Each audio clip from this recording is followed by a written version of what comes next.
Welcome to the Transatlantic Call-In Show. Today is the 20th of April, 2023, and... Oh. Sorry, my problem. Today, you could call in and talk to some trans people. You can call in for free just below. You can click on the link. The number is just below me. And you can call anything trans-related you like. You may notice that it's just me here, and that is because we're going to start off with some bad news. Student Dr. Ben is dead. But fortunately, we have created from all the various body parts a new, super, even better, new and improved... Dr. Ben. Yay! Yay! We're done. We're done with vet school. And I don't know how to... Venus. Yeah, I don't know how to feel about it, honestly, because, like, I made a post about this, that it's been 11 years of telling myself someday this is going to happen.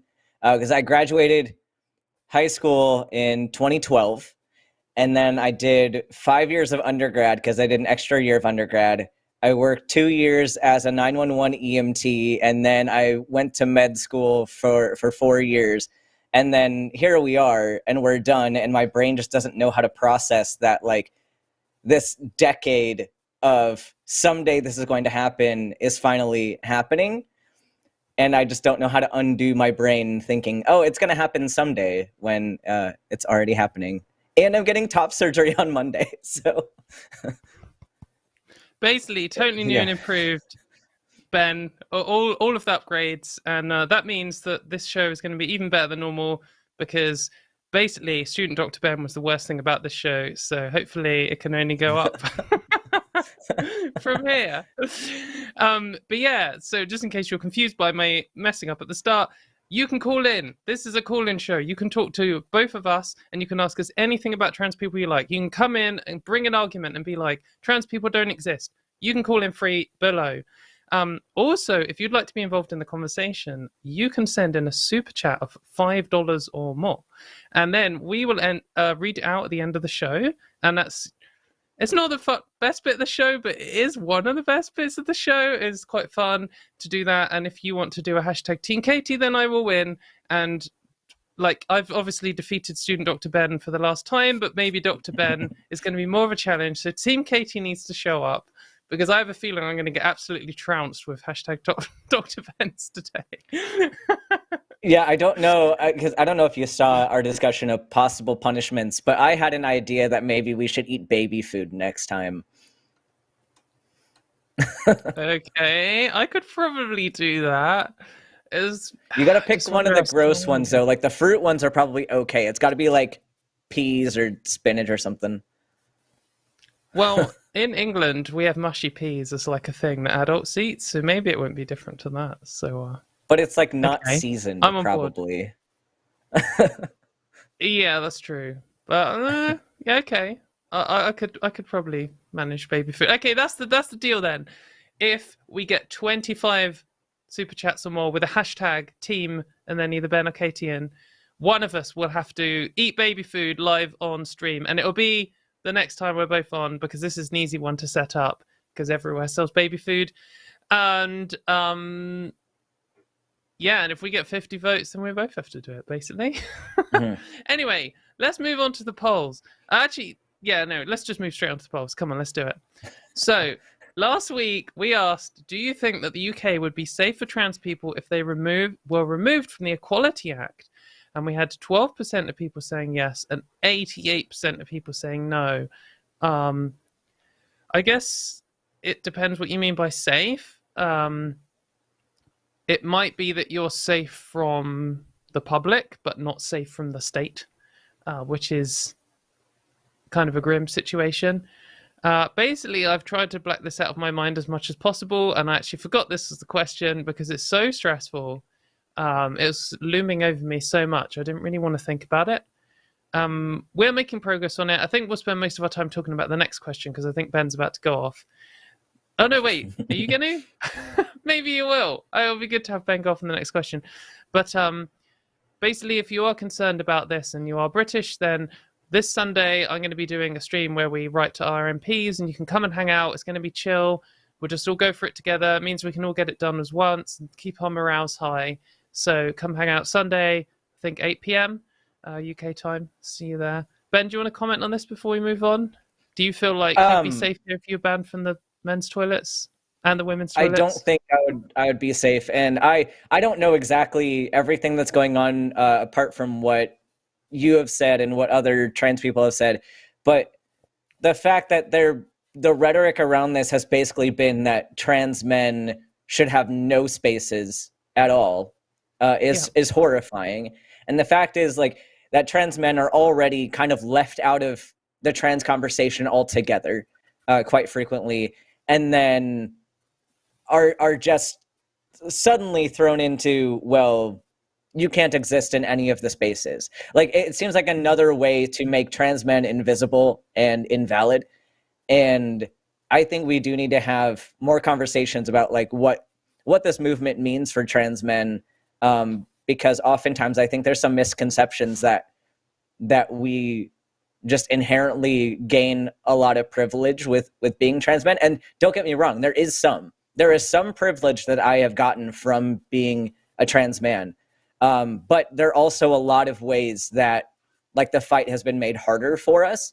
So I think we need to work together and fight against this stuff and know that, like, and I see a lot of infighting among trans people. Small tangent here, but, like, you see a lot of infighting between trans women saying, no, it's so much harder for us. And then trans men saying, no, it's so much harder for us. And, like, why are we fighting each other on that? It's hard for every single one of us. Yeah. None of us have it easy being trans. So instead of focusing on, like, who has it easier, we should be fighting things like this that's making it harder on everybody. Yeah, absolutely. I something that I think it's very easy to just argue with people when you see someone saying, oh, trans women have it so much harder than trans men. And you just feel like you're ignoring this, though. And then you want to reply. I think what I try and do is either ignore stuff when someone's being obviously a complete dickhead and just then spend my own time talking about the issue, but bringing everyone together. Or rather than to do no but to do like a yes and. If someone's like, trans men are being left out of the conversation, we're not talking about them enough, I'll be like, yes, absolutely. And this affects non-binary people and trans women. So let's all do this together, rather than being like, no, because trans men don't have it as hard as trans women. Like, it doesn't matter. It literally doesn't matter to me at all who has it the hardest. The point is we're ending transphobia. Full stop. That's the goal. So, absolutely. But yeah. That's a good point. Let's move on to the next question. Ben. All right. Ben. So, should trans doctors and scientists make the majority of the decisions in trans healthcare? And your options are yes or no. And I do have a lot of thoughts on this, and I might say some things here that are a bit controversial, but I think this is obviously, we write these questions to start conversation. So, no, the question does not address the full nuance of the problem. What should happen, I think there is definitely a lot of value to the trans experience, and having that subjective experience is very helpful when making medical guidelines. And we do have a lot of trans doctors and scientists who are stepping up and taking leadership roles in this field. And I do think that there's value to having trans-led trans healthcare. But that's not to say that only trans doctors and trans scientists should be the ones making these decisions.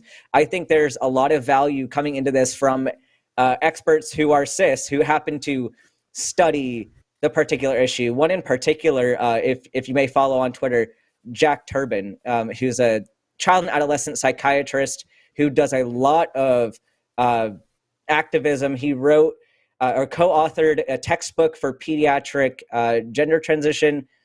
And he's a gay man, and he's doing a lot of amazing work. But he's cis, but he's out there actively fighting. I thought he was trans. So I think, oh no, he's a cis guy. Yeah. I just looked it up. But we have people like him that are making waves in this, and who are leaders in the field as well. So I don't think we should discount somebody because they're cis.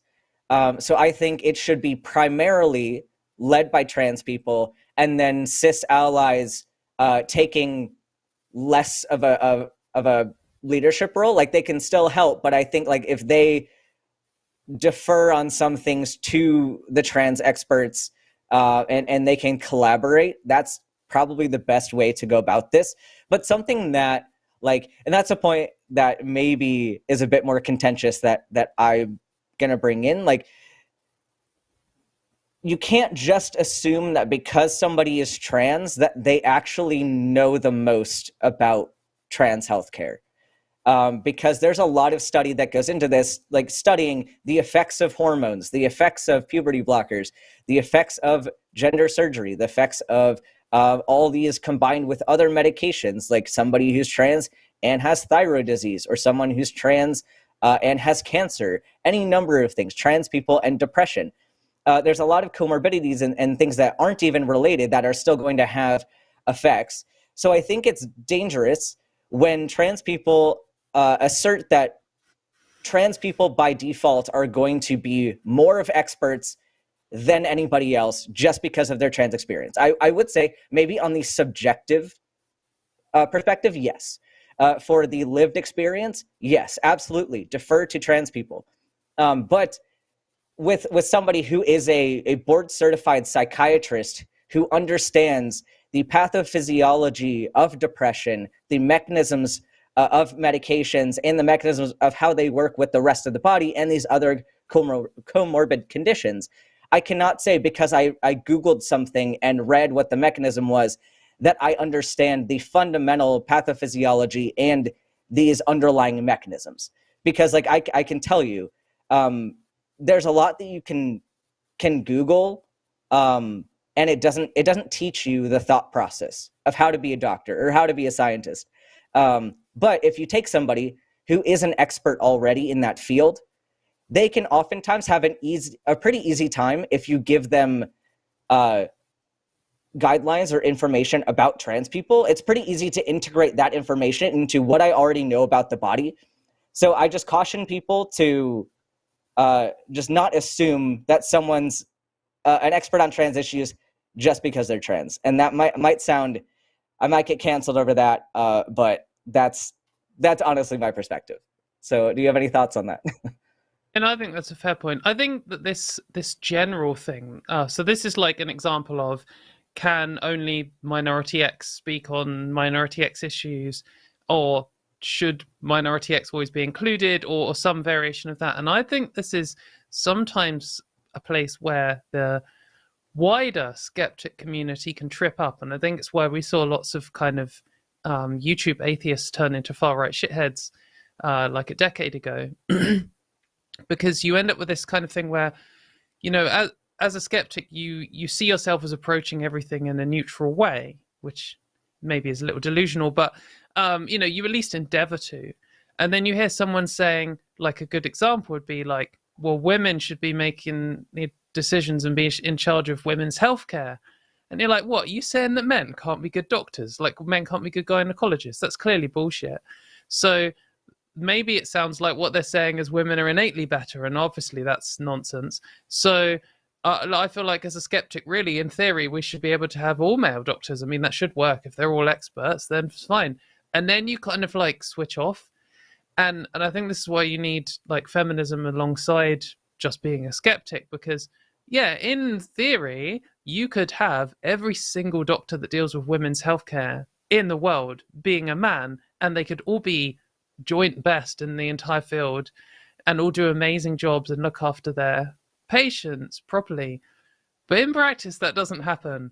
And when you get like not just you know, a male doctor seeing a female patient, but when you get like an entire medical board made up of all men, it's not like they will, you know, be wrong about women's issues because they can't be bothered to read the chapter or something. It's they will not think of them first. It won't be prioritized. When they hear complaints, they won't really be able to empathize with it necessarily the same way. And because all of their colleagues around them aren't either, they won't talk about it in the, like, you know, out of hours and all this kind of stuff. And you just end up with a kind of a weaker response. And that's just like the reality. That's just what we can see of how women's healthcare has been treated for decades.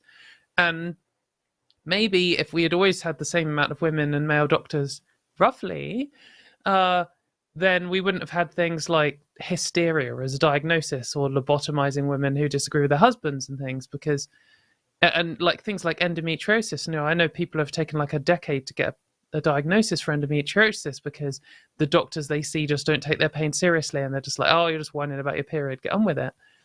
And we could, like, there's a lot of research and study into this about women's healthcare, and I think it's completely reasonable to at least assume that might be possible for LGBT people's healthcare. And I suspect, and I'm not knowledgeable on this, but we almost certainly see this with race as a factor too. So I think that sometimes you see this where you get like this, we're supportive of trans rights, maybe more from like the newspaper side, like we're supportive of trans rights and we're going to write something pro-trans, and then they publish it and you're like, you didn't have a trans person read this beforehand, because your intentions are right and your statistics are right, but oh, this is just awful, it's badly worded, or you've made this really dumb argument, or you've kind of emphasized on the wrong thing. And sometimes these small things, maybe you just need one trans person on your team and the whole thing will be different. So I don't know. I think it would be good if the majority of the decisions were made by trans people, because on average, trans people care more about trans people. But the reality is that never going to happen.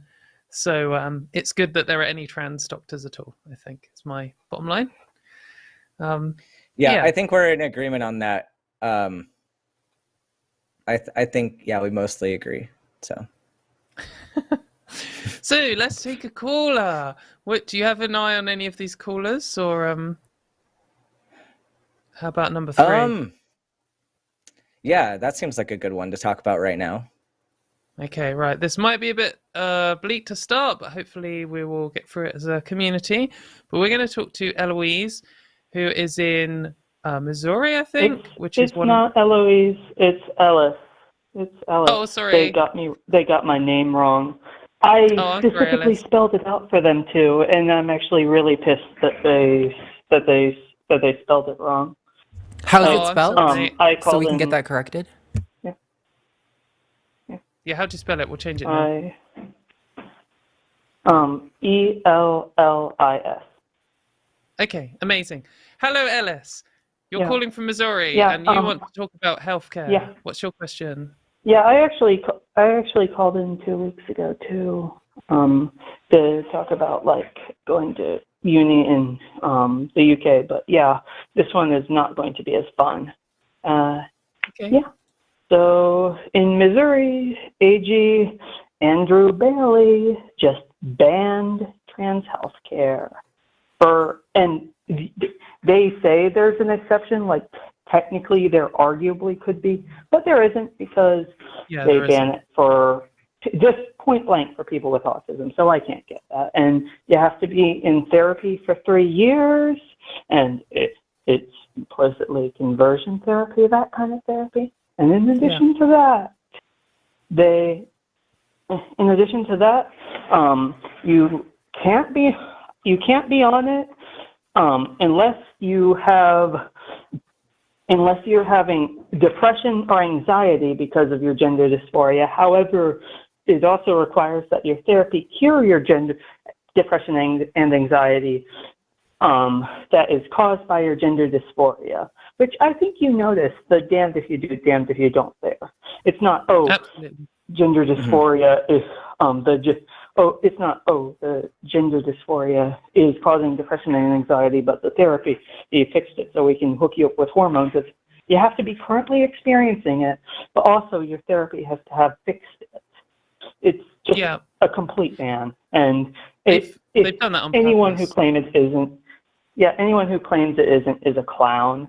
And they've also created like a website to snitch on any trans person that you see. So this is just Nazi shit. Yeah, it is. Is there a particular question that you have about this that you wanted to bring up? Do you just want to rant? Because I'll rant if you want to rant. Just talk. I didn't really have a question about it so much as I just wanted to talk about it with someone, because I'm like closeted in real life. It's I don't have many people to talk to, so I just figured I'd maybe sort of air it out and maybe also raise public awareness about it. I also just started hormones like 3 months ago, so it's especially miserable for me. Yeah, I'm really sorry that it's so grim. When I saw it, I was like obviously terrified in general, but also terrified for all of the people, you know, who have to live in this state. And obviously the first thing that anyone says is, oh, see if you can get out of the state. And that's easy for some people, but it's impossible for others. And there are some people who are trapped there who are now having healthcare that they're already on, or were about to start, or need to live, just taken away from them. I mean, this is like you say, it is Nazi shit. It's an attempt at wiping trans people out, and I don't think that you could describe it in any other way. Like you said, there's loads of... the cruelty is the point. Well, for sure. But like, I think creating a world without trans people is the real goal here. And like you say, the whole point in if you look at the wider anti-trans movement, they do this thing all the time where they always want to do the most extreme thing they can, but look as reasonable as they can doing it. They'll never just... I mean, they do sometimes, you know, there are some idiots who just straight up say we need to wipe trans people out, whatever. But in general, they'll do this thing like where they say, oh, we just want to make sure it's right for everyone. So we're just introducing a 3-year wait, and we're just making sure no one has underlying conditions, and we're just blah, blah, blah. And like, the reason they're doing that isn't because they care about this. Oh, they do not give a fuck. And they've written it in a way to block as many people as possible. But the reason they say that is because cis people who don't really pay attention will see a headline saying, oh, they have to wait. Oh, that kind of seems reasonable to me. Okay, cool. And then they don't get angry about it. So, and they also ban it. They also just outright banned it for people with autism. Like, even if you could somehow manage to jump through the legal hoops of somehow both having depression and anxiety caused by dysphoria and not simultaneously, I couldn't get that shit anyways, because I am diagnosed with autism, and it's really obvious that just these genocidal freaks see autistic people as defective, and they know that most neurotypical people also see autistic people as defective and not like fully intact mentally. Don't believe you can make your own decisions. That attitude has pissed me off since I was 5 years old. Like, even when I wasn't like fully cognizant of what it meant, like, I noticed that people treated me different as soon as I got diagnosed with autism, and it's bullshit. And I started. I think it's important to notice that lots of this stuff adds up, because this isn't just going to be an attack just on trans people. Like, obviously it is, and it's going to be really terrible. But when you put into the books a law which already treats autistic people as if they can't make decisions for themselves and they can't be trusted, then it's much easier to just build on that and come up with another law. And they'll say, oh, well, autistic people can't make decisions about contraception. Autistic people can't make decisions about abortion. And then they'll start banning those things that way too. And then they'll get these, you know, messy, overlapping, contradictory bills in place for these other important pieces of healthcare too. And it's all of their kind of general Christian fascist bullshit that they want to install. I think that if they had, like, I remember like seeing a video of a preacher, like, just this is just a crazy far right guy, and he was, and I am aware of like his like anti-COVID activism and stuff, so he's like just all around not a very smart person. But I remember him like screaming to his massive congregation about how autistic people are just demon possessed. And I'm not stupid enough to not know what that means. I do not consider myself a very smart person, but I know exactly what that like actively entails. That when a Christian believes that you're demon possessed. So exactly, it's usually an excuse to do conversion therapy. So go on, Ben.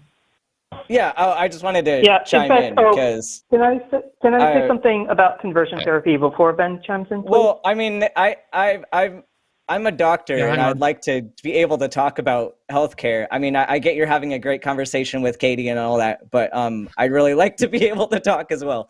Go on, Ben. So, like, a big problem here too is the fact that the state, number one, is regulating what doctors can and cannot do with their patients, which already is a huge problem. But they are mandating doctors violate their oath to society.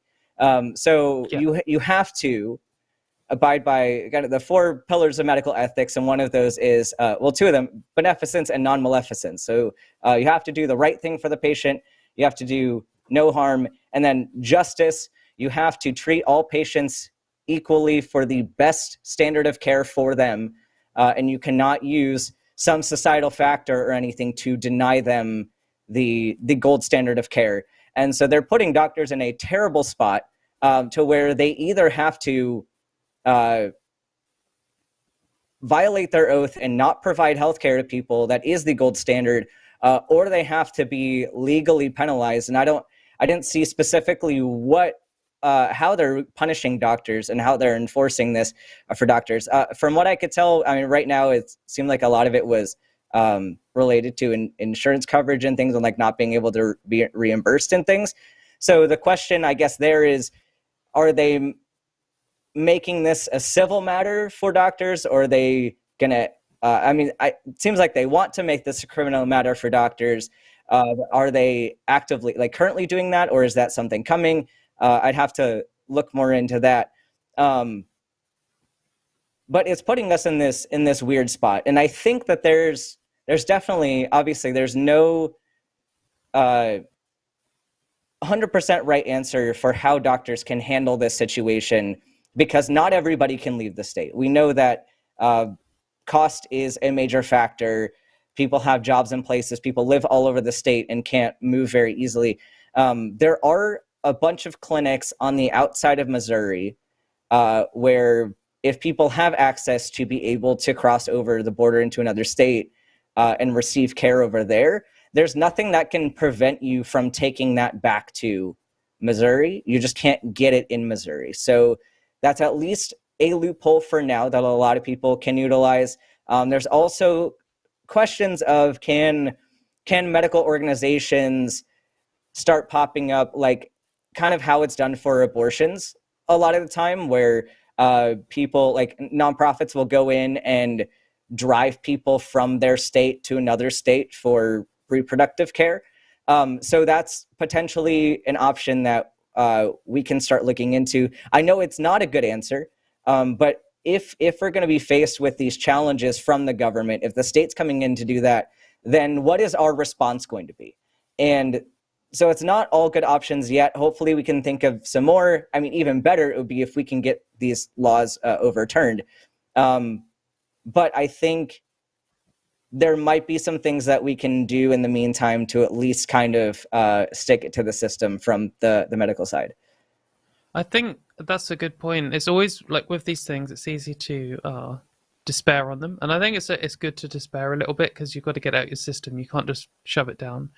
But to plan what you need to do in response is good. And doing everything within the law, like you say, having these clinics at the border, people, if you can volunteer to drive some trans person out Missouri and back, that would be a great piece of activism. If you can, but the reality is, and I think trans people will be more less, I don't know what the word is, less upset by this suggestion. But the reality is, if you make being trans illegal, then trans people will break the law to exist. If you make healthcare illegal, then more people are going to break the law to do it. And for sure, these people just want an excuse to just chuck all trans people in jail. But it is morally right for trans people to have access to the healthcare they need to live, or for anyone to have access to the healthcare they need to live. Like, it's morally correct to help someone who needs an abortion get an abortion. Like, that's the morally correct position to have. And if they started arresting trans people for no reason, then it's morally correct to hide them in your basement and lie to the police when they show up asking if you're hiding a trans person. Like, that's how it is. And so for sure, there's going to be the white hat solution where volunteer to drive someone out the state. But if you're in a position to, if you can mail order people medicine and all this kind of stuff, which may be more grey area. I mean, I'm not going to suggest that people do that because I don't think anyone should put themselves in a position where they might be in danger, but it's going to happen. And then there's going to be way worse stuff happening than just like mail ordering legit medicines. Also, the like real dark stuff is going to spring up because they're going to be desperate people and they're going to buy stuff from people who don't have their best interests at heart. So this is just going to make a load of things worse. But yeah, do everything within your power and everything within the law. And also, we are going to have to accept the fact that people are going to do things that aren't within the law. And the more you make our lives illegal, the more we'll break the law. I mean, that's just a fact. If they make it illegal for me to go to the toilet in the UK, I'm going to go to the toilet and I'm going to break the law every single day until they either arrest me or I leave the country. That's just true. So I'm sure that's going to be clipped and they're all going to be tagging the police in already. So that's good stuff. Anyway, we'll bring you back in, Ellis. Did you ever want to comment on that before we move on? Yeah, conversion. Yeah. So to bring things back to conversion therapy, actually, this brings me to another point that I learned recently, and that's the ABA, Applied Behavioral Therapy, which is the most common, and I'll use air quotes here, treatment that they use for autistic people is literally just based on conversion therapy. Like, it's the same thing. Yeah. And what they do is they just ignore your feelings. You're taught as an autistic child that your feelings don't matter at all. It's all about doing what other people say, no matter how you feel about it. That's literally what it's about. Which is like literally ignoring your feelings and doing whatever other people say. It is. Yeah. And of course, autism moms and the other apologists that I just despise, who will insist that it's actually good because, their child is so well behaved. They'll say, it's not a lot less nasty than it used to be back when it was based on conversion therapy. But the fact that you don't give the child an electric shock anymore doesn't take away from the fact that you're still abusing the child. And doctors who are supposed to do no harm recommend this for 40 hours a week.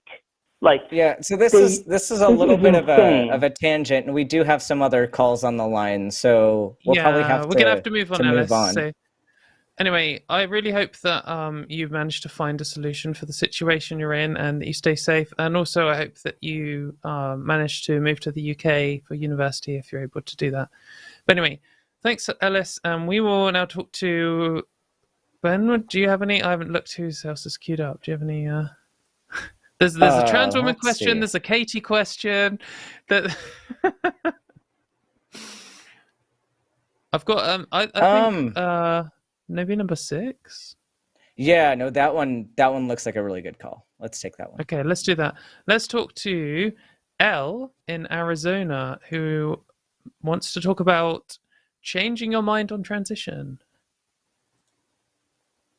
Hi. Elle, are you there? Hi. Yeah, hi.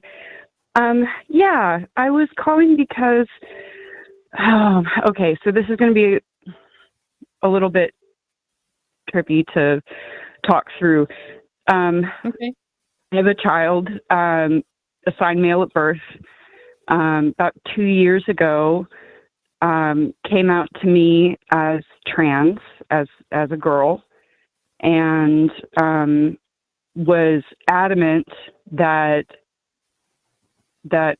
my ex-husband, their dad, not know.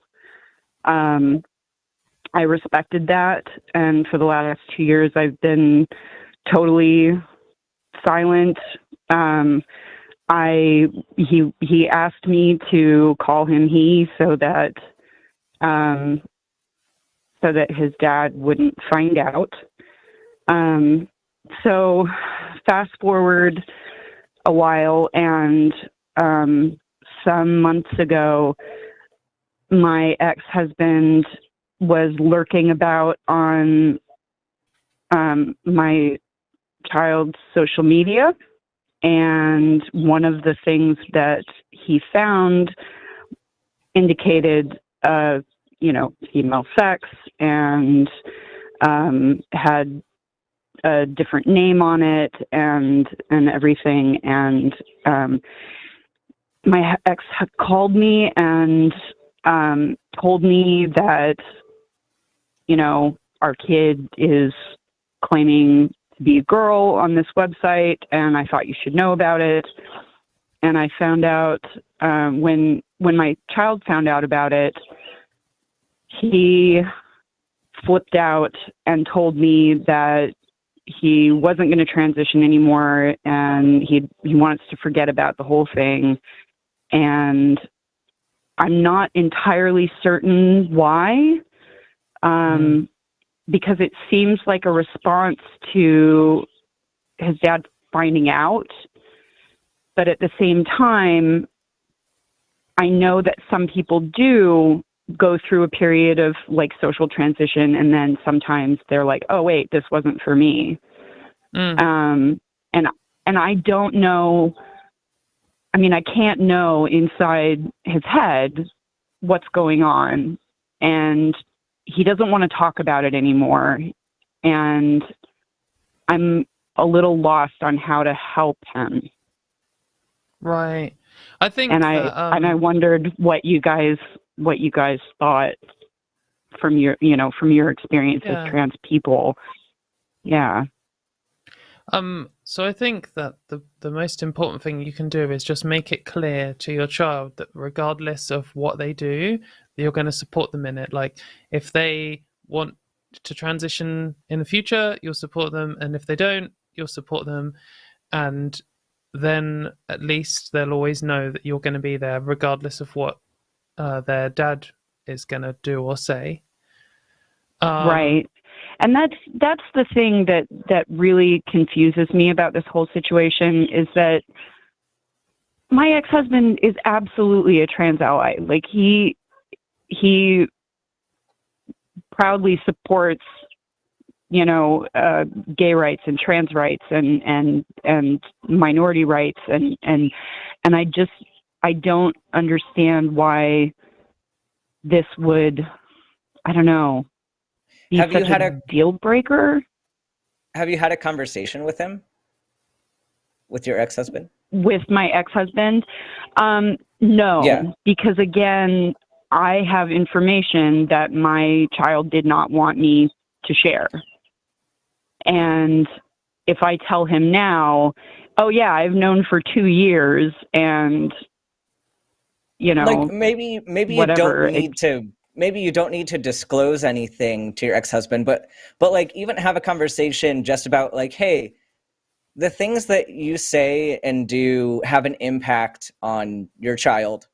And even if you don't mean anything negative by it, like maybe be a little careful about how you talk about LGBTQ related subjects, like with regard to this child or anybody else, making sure that maybe they're not unintentionally doing anything inappropriate. Right. Maybe little microaggressions or something like that. Like if he's found that your kid has been on some website, I guess you can talk about that, and you could say, I mean, it's hard to know all of the specific details, but you could kind of be like, well, obviously we saw our kid was on this website doing this thing, and I've told them, regardless of what happens, I'm going to support them, whether they're trans or not. It would be good if you could do the same thing. And then maybe it can be kind of his responsibility to just do that however he would do it. And if you trust him to be pro-LGBT rights, then as clumsy as he does it, I think it should come across, positive and supporting and loving, which is the important thing. Right. And it might just be, I mean, like you say, it's possible that it was a phase, or that they realize that transition isn't the right thing for them.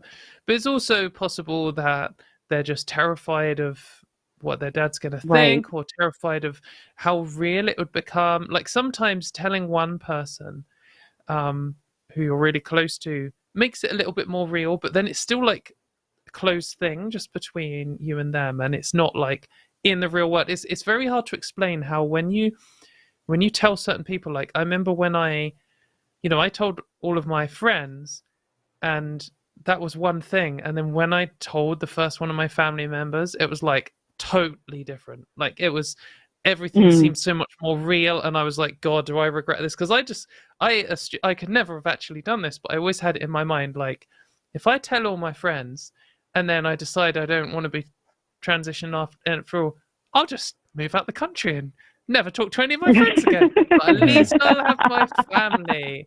And I thought once I tell my family this, it's so much more real. And I'm not saying that he's thinking, oh well, if I can just drop my mum, but it might make it seem more real and more terrifying. And maybe if your ex says this is cool, whatever happens, then at least he might feel more free to talk about it, and maybe he'll tell your ex about it and then have a little conversation, and maybe he'll be more ready to talk to you about it. But I guess I would say that it's not emergency. This isn't necessarily the final chance to make a decision, and right, of course, supportive and knowledgeable. I don't know, Ben, what do you think? Do you have any like science angle on this, or? Not really. This is all going to be something very difficult to socially navigate, and that's why it's hard to give such a perfect answer, because you just never know how people are going to react to this situation. But yeah, I mean, I agree with Katy in that, like, and even now, like, I'm about to have top surgery on Monday, and like there's still times where I'm like, am I really trans? Like, if I detransition tomorrow, is that the right thing? Like, there's still going to be doubt in your mind, kind of, no matter how far along you are in transition. And I definitely think it's worth finding a way that your child can explore, like, the reason behind why they think that detransition is right for them, because it very well might be, and it very well might not be. Do they have a therapist or anybody that they can talk to about this? Yeah. Okay. Absolutely. As soon as I found out about it, I made sure to get him into therapy, and as soon as I found out that there was a depression angle, I made sure that he got on meds and stuff like that. So yeah, we're trying to address the other things that are going on for sure. Yeah, because I think definitely that therapist is going to be probably the most important piece, besides having a safe environment at home, because that way, if there is a reason why they want to detransition, they can figure out what that reason is, and if it is more of a social reason, then maybe you get a little bit more aggressive with correcting those environmental factors and not making sure that they feel safe. Right. But then if it is, if they've decided, this really isn't for me, then they also feel safe and then have a bit more confidence in that is the right move for them. But yeah, It's very difficult to go through all of this. And I hope that you're able to find some kind of answers that'll help you manage it. But I think the last thing Thank you guys for your input. That's okay. I think one more thing I'd say is, just if we just imagine a hypothetical which you may be stressing about, because this is kind of how I work. I just imagine all these terrible hypotheticals. You imagine this situation where they are really trans and they feel bad about it for some reason and put it off for like 5 years, 10 years, and then they come out in 10 years and they're like, I wish I could have come out earlier. Why did I waste all my life? Blah, blah, blah. The reality is, if that were to happen, every trans person who comes out thinks, why didn't I come out earlier at some point? And sometimes they can spend a lot of time feeling bad about it. And it's something that some trans people have to come to terms with, and it is myself. But in the end, there was so I came out when I was 25, and I could have come out maybe when I was 21 when I first finished university, or maybe even 18 when I first moved to university. But in another world where things were totally different, maybe. But the reality is, I just wasn't ready. I was not ready to come out at 21, and so I didn't. And even if I'd known I'd have support, I still probably wouldn't have been ready.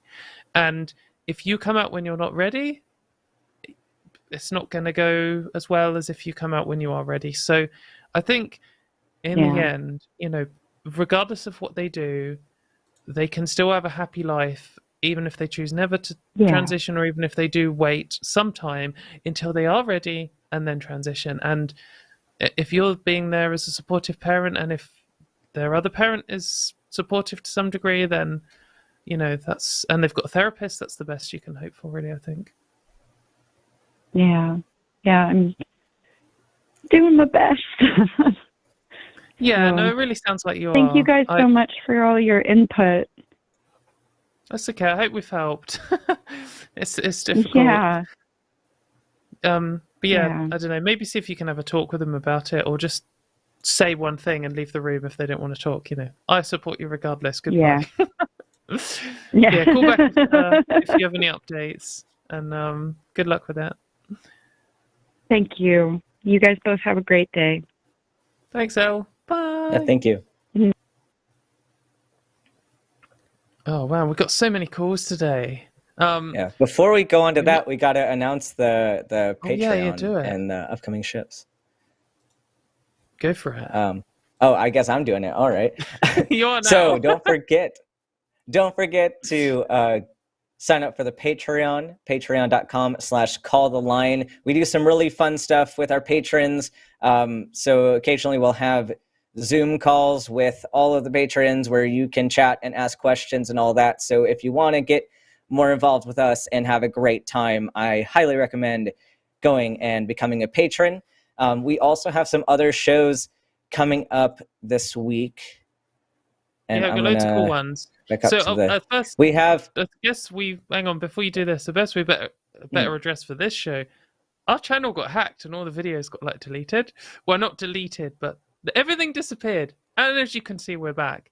But we lost some subscribers because people were like, "What the fuck is this Elon Musk bullshit?" You know, obviously it hurt the channel. So we kind of would appreciate more than ever doing a little YouTubey beg thing if you would like and subscribe. And maybe if you check out our other shows that Ben is about to announce, because we obviously just had a bit of a speed bump, and this channel, which has this show and many others, was really starting to take off. I don't know if you've noticed, but the subscriber count's been going up, the views have been going up, we've been doing very well, and we've all been working very hard on this as a team, behind the scenes, all the volunteers, all the mods, Jimmy and all of the other people on the other shows. So thanks for your support, and we need it right now. Yeah, so if you want to support the channel, which you all should if you are watching right now, there are plenty of other shows that you can watch. Next week we have, next week, it's coming up pretty fast, the Sunday show with Matt and Jimmy. And then we have Skep Talk on Monday with Shannon Q. Hostility is on Tuesday with Jimmy and Apostasy. And then Wednesday is the Hang Up with Matt and David Tamayo. Tamayo? I don't know how to pronounce that. I think it's Tamayo. Tamayo. David Tamayo is... Don't like him already. Is guesting with Matt on the Hang Up. And then we also have, of course, next week is the Transatlantic Call-In show, which, I mean, I might be a little biased, but is the best show on this entire channel. And it's the two cool hosts next week. So Arden and me. It's not, I know, exactly. It's all the people who actually like food are on next week. So y'all can get a break from Katy, because I know you all need a break from Katy. But we also want to thank our call screener today, Amarjan. I hope I pronounced your name right, but thank you for call screening today. You're doing a fantastic job. But yeah, let's slam on. Right, so we have, we've got a couple of spicy calls potentially, but let's talk to Gabriel in California, who does not subscribe to pronoun ideology and wants to talk about sex and gender. Gabriel, how are you? What's your question?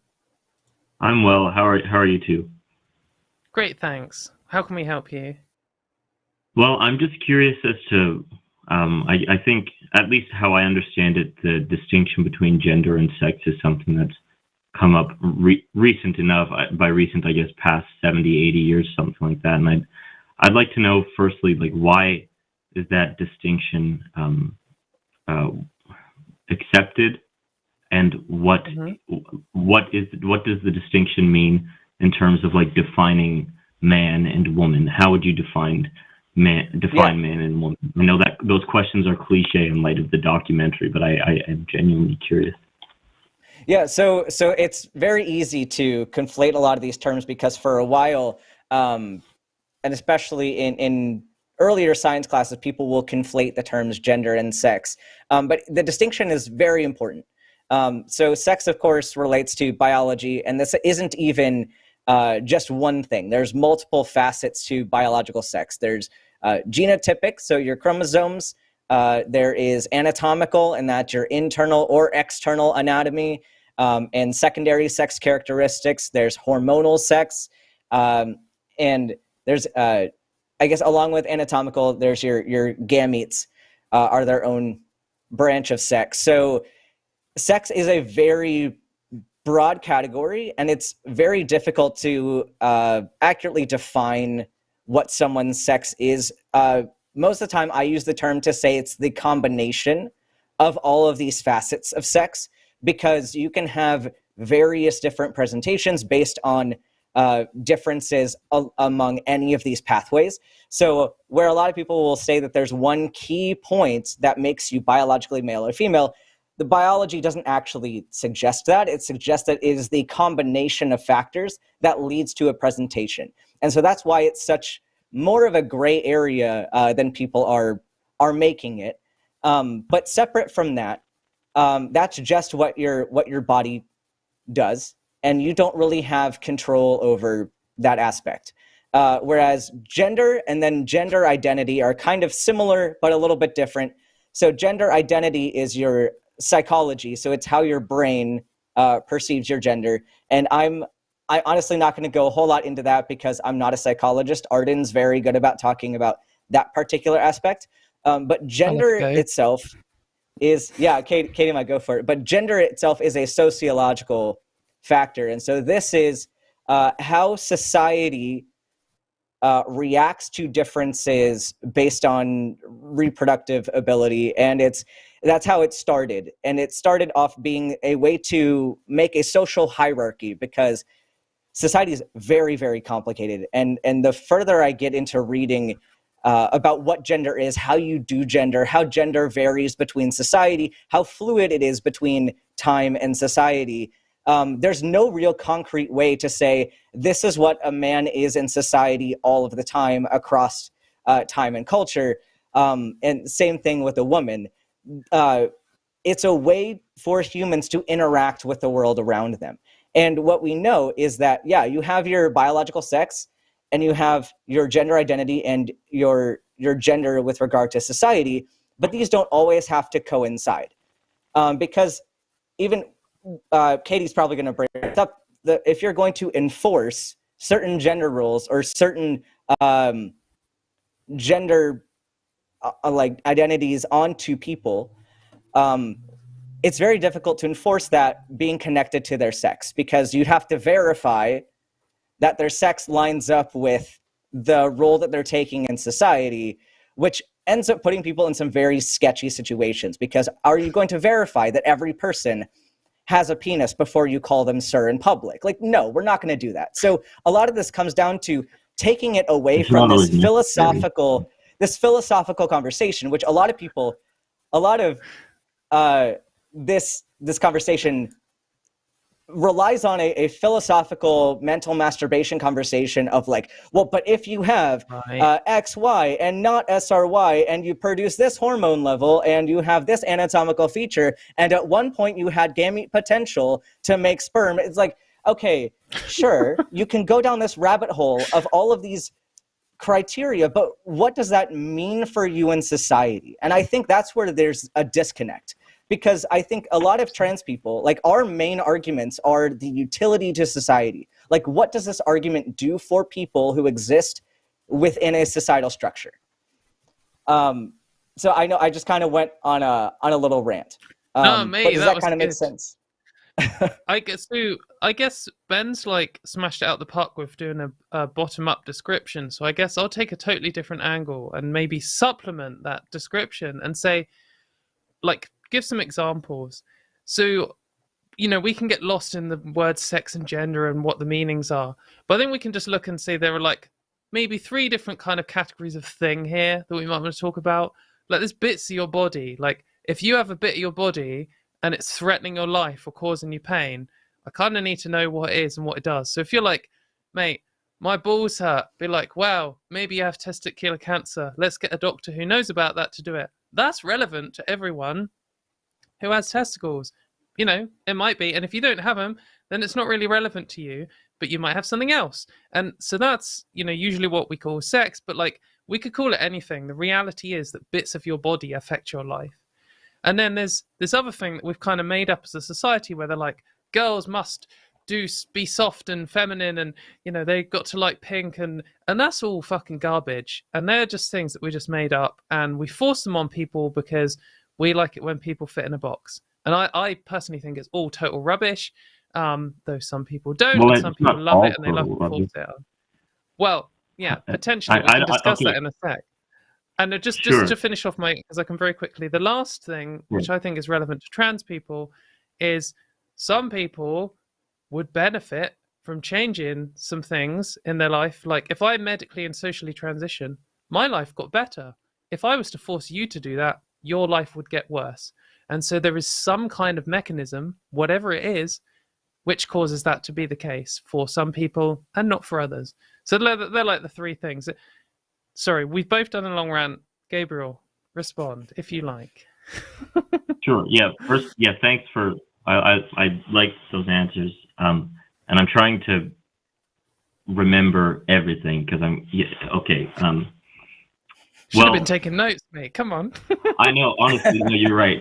You're right. I just, firstly, like, I don't know if I concede the idea that like gender and sex are necessarily different, and that gender is just like I often hear people throw around that it's purely a social construct. I understand that there are definitely things that are malleable. Like I don't think that it's intrinsic to being a female that you have to like pink or wear dresses, for example. Well, but I would say that there is some like overlap between sex and gender, like I agree. Biological. Yeah.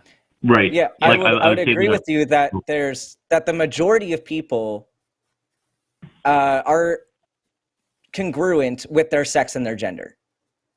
Statistically, we're pretty confident that the majority of people have genders that align with their sex. But I guess my question to you, like talking about whether or not this is a social construct,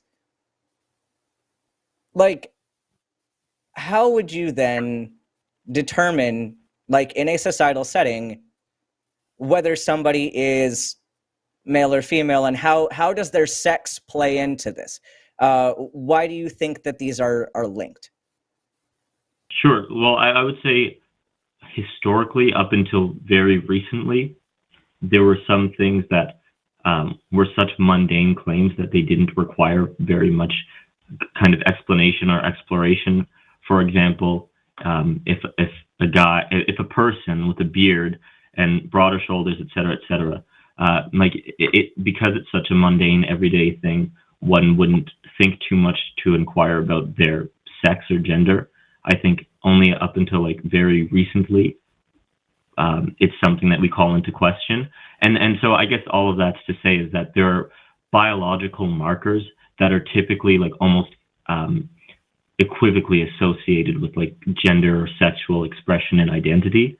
And I think that it's only up until very recently that that these things are called into question. So why does I'm a little curious, why specifically does the fact that we're questioning it bother you?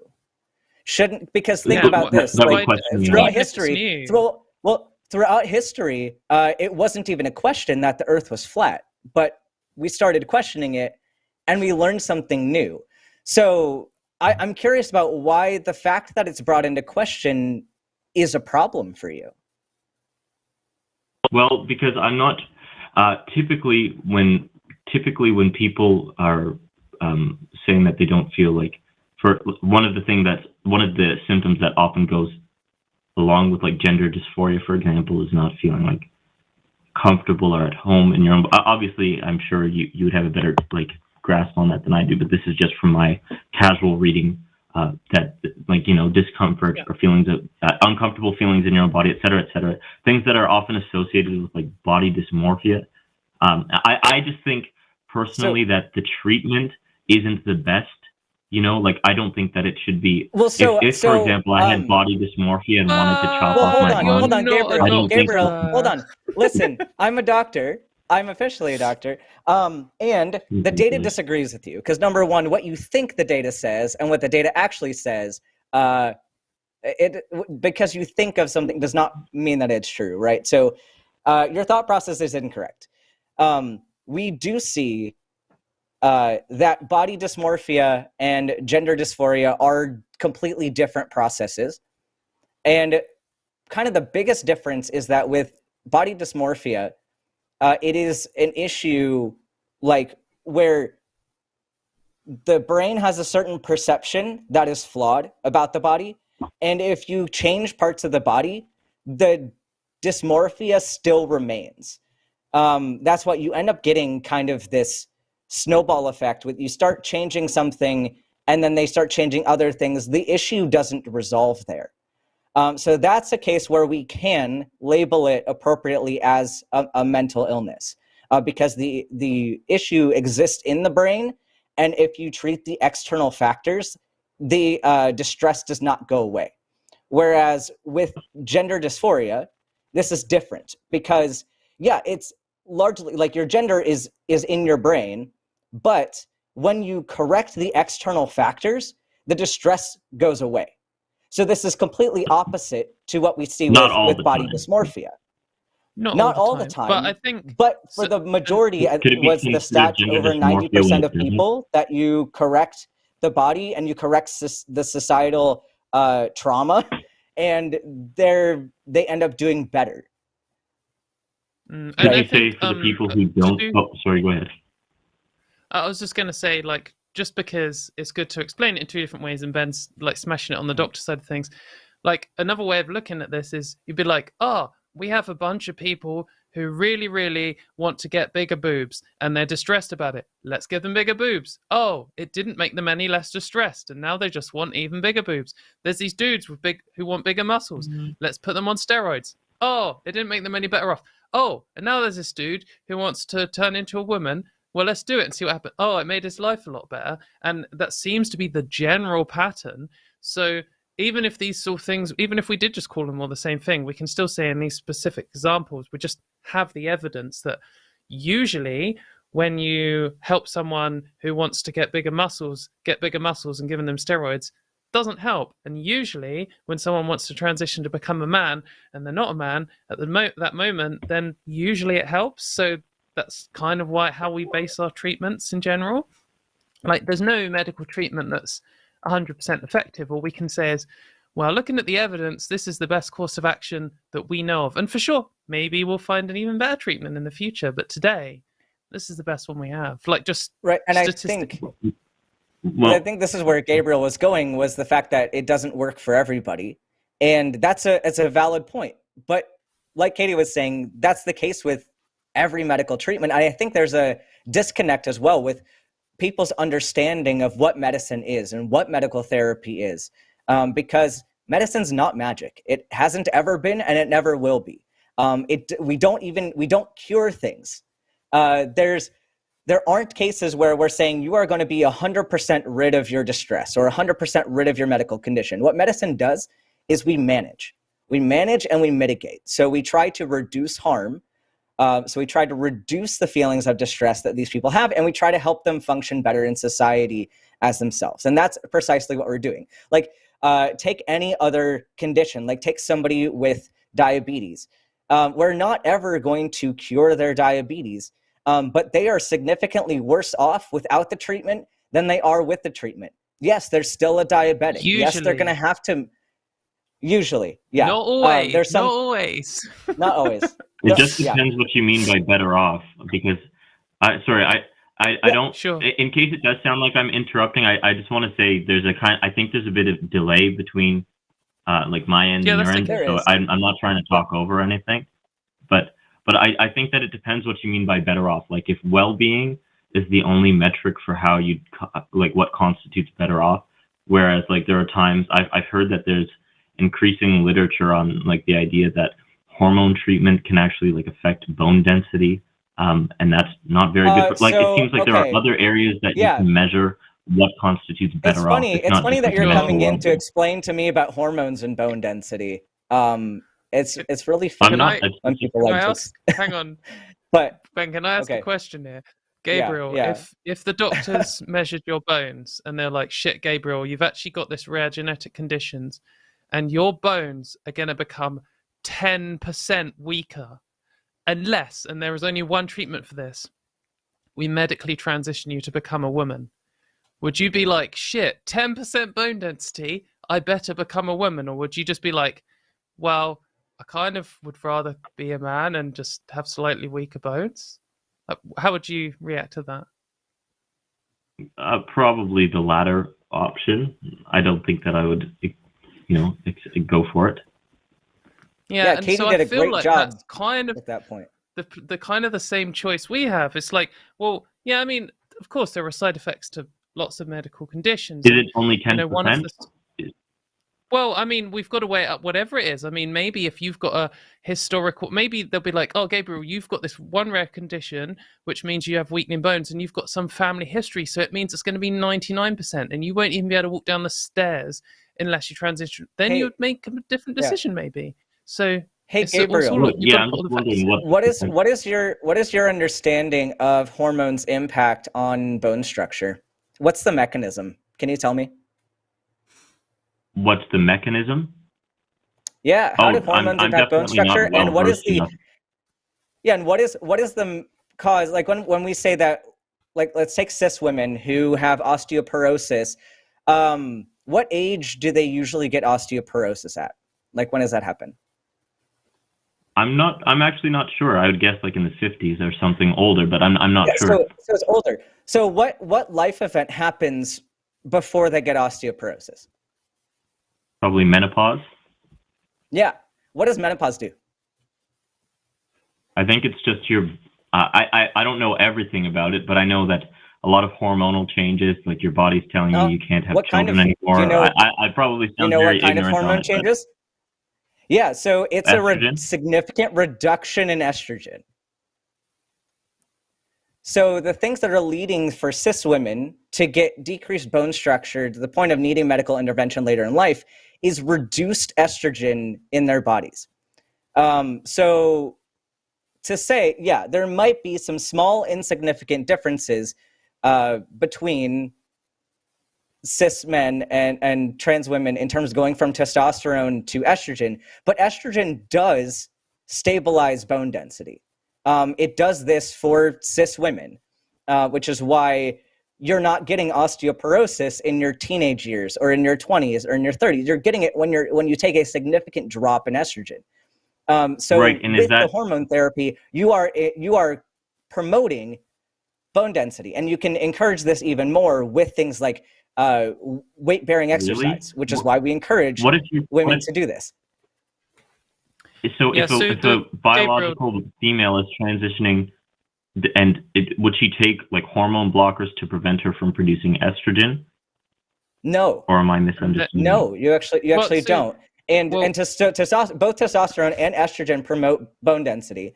And there's a whole pathway, in fact, that even testosterone is converted to estrogen through aromatase. It's a very complicated pathway. And so it's kind of funny to me. Like, I understand why you'd have certain concerns, but it's clear that you don't have the understanding to be making these claims that you are. And so I'm curious, like, why this shallow level of understanding is making you so convinced of this very particular viewpoint. I don't think that I don't think that my shallow understanding is what's displayed or affected my convictions. I guess what I'm trying to say is like, first, and I do have another question. It's like, what is the transition that people are making if gender is a social construct? Like, what are you transitioning to, and what does that mean? Like, you're transitioning to how females so often present themselves back to socially. This, I should let Katy talk because I've talked a lot this call. Go for it, Katy. I'm really enjoying this call, and I feel like I could talk to you for ages, Gabriel. We're like 20 minutes in. I just wonder if you want to come back with that call next week or another time, or next time I'm on, because I feel like we could have another 20-minute discussion about that, if that's okay with you. Sure. And I just wanted to cap off the last discussion just quickly, and if that's okay with Ben Sure. as well. So I did just have a look to see what the percentage different in bone density the claim even was from the people who are making this claim. I'm not really sure, but I think with anything, you've just got to look at it all and weigh up all of the pros and cons, and that ultimately we just want to look at everything, and we want to know all of the possible side effects. Like one of the medications I took for transition at one point, briefly, one of the side effects, which was listed at 1 in 100,000, was some weird condition where your skin disconnects from your muscles or something. That's horrifying, and I had a nightmare about it, but it didn't happen to me. And anyway, whatever. But the last thing, perhaps I'll just ask for your comment on that, if you have anything else to say, and then I've got one last thing, and then maybe we'll have to let you go and talk to you next time. Sure. Do you have how do you feel? Have we addressed anything you thought, or perhaps you need to re-listen to this, or? This has actually been really helpful. My understanding on a lot of the hormone stuff is not very robust, and so I do want to look into it more. I don't know. So there is another interesting thing too, and we probably don't have too much. As you said, I don't want to take up any of the other callers' time or anything like that. Yep. But there was another thing. I was just reading the study that was published in March. I can't remember when and what date, but it was talking about rapid onset gender dysphoria. This guy's theory about how gender dysphoria is kind of, I guess what's underlying is the models of social contagion, and how there's a specific propensity among adolescent girls, which I think is interesting. And I would say that especially in the West, where we are very much receptive to ideas of accepting people's self-professed identities. I would imagine that that's where a lot of the sense of well-being is derived. For example, a lot of the social attitudes have changed towards transgender people in the LGBT community as a whole. And so I would imagine that has a huge effect. That goes concomitant with how people view themselves. I think this is definitely another conversation. I guess one thing I would just highlight from that, just before to let you go, is you had this kind of a similar vibe to your position on that. Was it kind of sounds right to me. Maybe it kind of seemed like a common sense thing. I would imagine this is the case. And it's okay to have some kind of views like that, but it's also worth noting when you're yourself doing that. And it does kind of make sense that girls all used to be anorexic and girls all used to be emos, and now they're all trans. That does. But maybe if we look at all of the arguments on both sides and look at all of the data, we can then drop any of our kind of that makes sense to me. Because obviously it makes sense to me that more people are coming out of trans as transphobia in society goes down. Though now it's going back up, and the rate of people coming out of trans is slightly dropping. So I don't know. But anyway, let's do that in another call. The last thing I wanted to say, unless Ben has another thing to say, is just because you guys were talking off earlier, I'm saying about how this is relatively new about trans people. I mean, one thing is that obviously intersex people have existed since the dawn of time. The dawn of animals. I don't know when you want to say it. But also, even trans people in some form have existed in a lot of other societies. Sure, this is new for modern Western society in a sense. But there were times, for example, in the Roman Empire where eunuch was just a third gender that everyone considered as there were 3 roles in society, and they had all of these special, enforced social roles, as well as considerations and prejudices and preconceptions and all this kind of stuff. They were just men, women, eunuchs. They were just the 3 groups in society. And it's interesting how, that isn't the only example. There's obviously different types of trans people in different cultures throughout history. And it's worth doing a research. So anyway, go read all this stuff, and hopefully we can talk to you next time. Yeah. But yeah, thanks for calling, Gabriel. We're going to move on. But yeah, that was a good call. Ben was on fire. Yeah, so good stuff. I just want to say like one last thing, like the whole well-being thing. I mean, the fact is, like, regardless of, I guess people think that like once you transition, life gets so much easier or something, as if like it's this very appealing life to have of being harassed on a daily basis and like threatened with violence and having your rights taken away and stuff. It's like, yeah, okay, I don't know if like social well-being is what's actually happening for a lot of people, but I have to say, like, undergoing transition like made me infinitely happier with my life, and I would still do it again even with the garbage in society. It's like you're taking on this extra societal burden, but you're still at the end of the day getting a benefit. So it's not just my life is getting easier because I transitioned thing, and so that's such a bullshit argument. Yeah, exactly. I mean, often gets a lot harder. My life got a lot harder when I transitioned, and I still do it again. Anyway, let's cram in another call. I reckon we can get at least one more in. We've got multiple spicy callers potentially.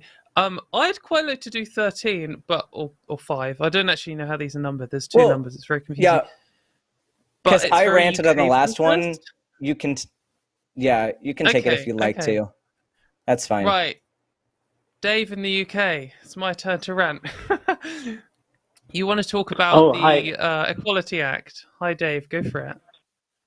Hi, Katie. Hi, Dr. Ben. Yes, I'm calling. I've been following the news in the UK, trying to understand exactly how it all works and why exactly we're potentially going to make these changes to the Equality Act. But I don't really understand why we wouldn't have sex mean biological sex, especially seeing as there's already a gender reassignment category. I just thought it kind of makes sense to have the equivalent for sex. Right. So I guess there's multiple arguments that someone might make, and if I wanted to set Ben off into a big rant, I would make the point that in the UK there's only 2 values of sex. Sex is legally binary. It's M or F. But that isn't really totally how biology works. So there's obviously a complication there. But even if we just kind of ignore that, I mean, what the change would be to say, effectively, we're going to make your sex the thing that was written on your original birth certificate rather than what's written on any of your documents. And so, like, the reason, for example, that we have the Gender Recognition Act in the UK, which is what lets you change your birth certificate, or the reason I'm allowed to change my passport to have an F on it, or change my driving license, or all of my other documents, is so I'm able to move through society and have my documents match how society perceives me. So we actually had the Gender Recognition Act 2004. We got that as a law because the UK lost in court again in the European Court of Human Rights. And the European Convention on Human Rights has this thing called Article 8, right to privacy and a private life and family life. And basically, if you have a document which outs your medical history every time you show someone it, that's a violation of your privacy. Like, when I'm applying for a job, or I'm traveling abroad, or I have to show my ID to get into a nightclub, the bouncer, the employer, like whoever, doesn't need to know about whether I've had my appendix out or how many teeth are my real teeth, all of them, by the way. But they also don't need to know about what genitals I had as a baby, because that actually is very intrusive for them to know that. And we know for a fact that that is when trans people get a lot of discrimination, when people suddenly find out you're trans if they didn't know before. So that's why we had this law in the first place. And the Equality and Human Rights Commission, sorry for everyone who's not keeping up with the acronyms, basically the UK group, which is proposing to change this law. I mean, they wrote in their letter the things they think this is going to change. So the first thing is, obviously, it would break our right to privacy and private life if employers were able to find out. I mean, if we're going to make sex your birth sex, then obviously anyone who might want to know what sex you are is going to have access to this information. So suddenly it's going to out loads of people. There are people who have been stealth, like 60 years or whatever, they would be outed. It could potentially ruin their life. And so we'd have to make loads of changes there. It would effectively repeal the Gender Recognition Act and remove that right to privacy. But it'd also do other things, and they wrote it in their letter. So they said, for example, a trans woman who was being paid less than her male colleagues today is able to use the Equality Act to say, this is unfair, this is sex discrimination, this is misogyny, this is the gender pay gap. But if they change the law, then the trans woman wouldn't be able to do that. And like, we know that trans women suffer from the gender pay gap too. And in fact, at least in America, we know that it's much bigger for trans women than it is for cis women compared to men, or particularly to cis men, because it's also worse for trans men. But then they were pointing out other things, like other indirect and direct sex discrimination. So if someone at your workplace were to sexually harass you, maybe they could say, oh, well, you go to court and they're like, oh, nice tits love or whatever. And you're like, my boss just said nice tits love to me.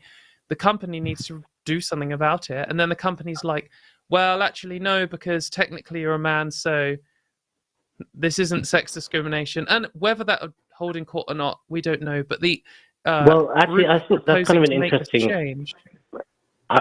Sorry, I just find that one quite an interesting example, because I thought kind of the purpose is also, it's not just your sex, but also your perceived sex.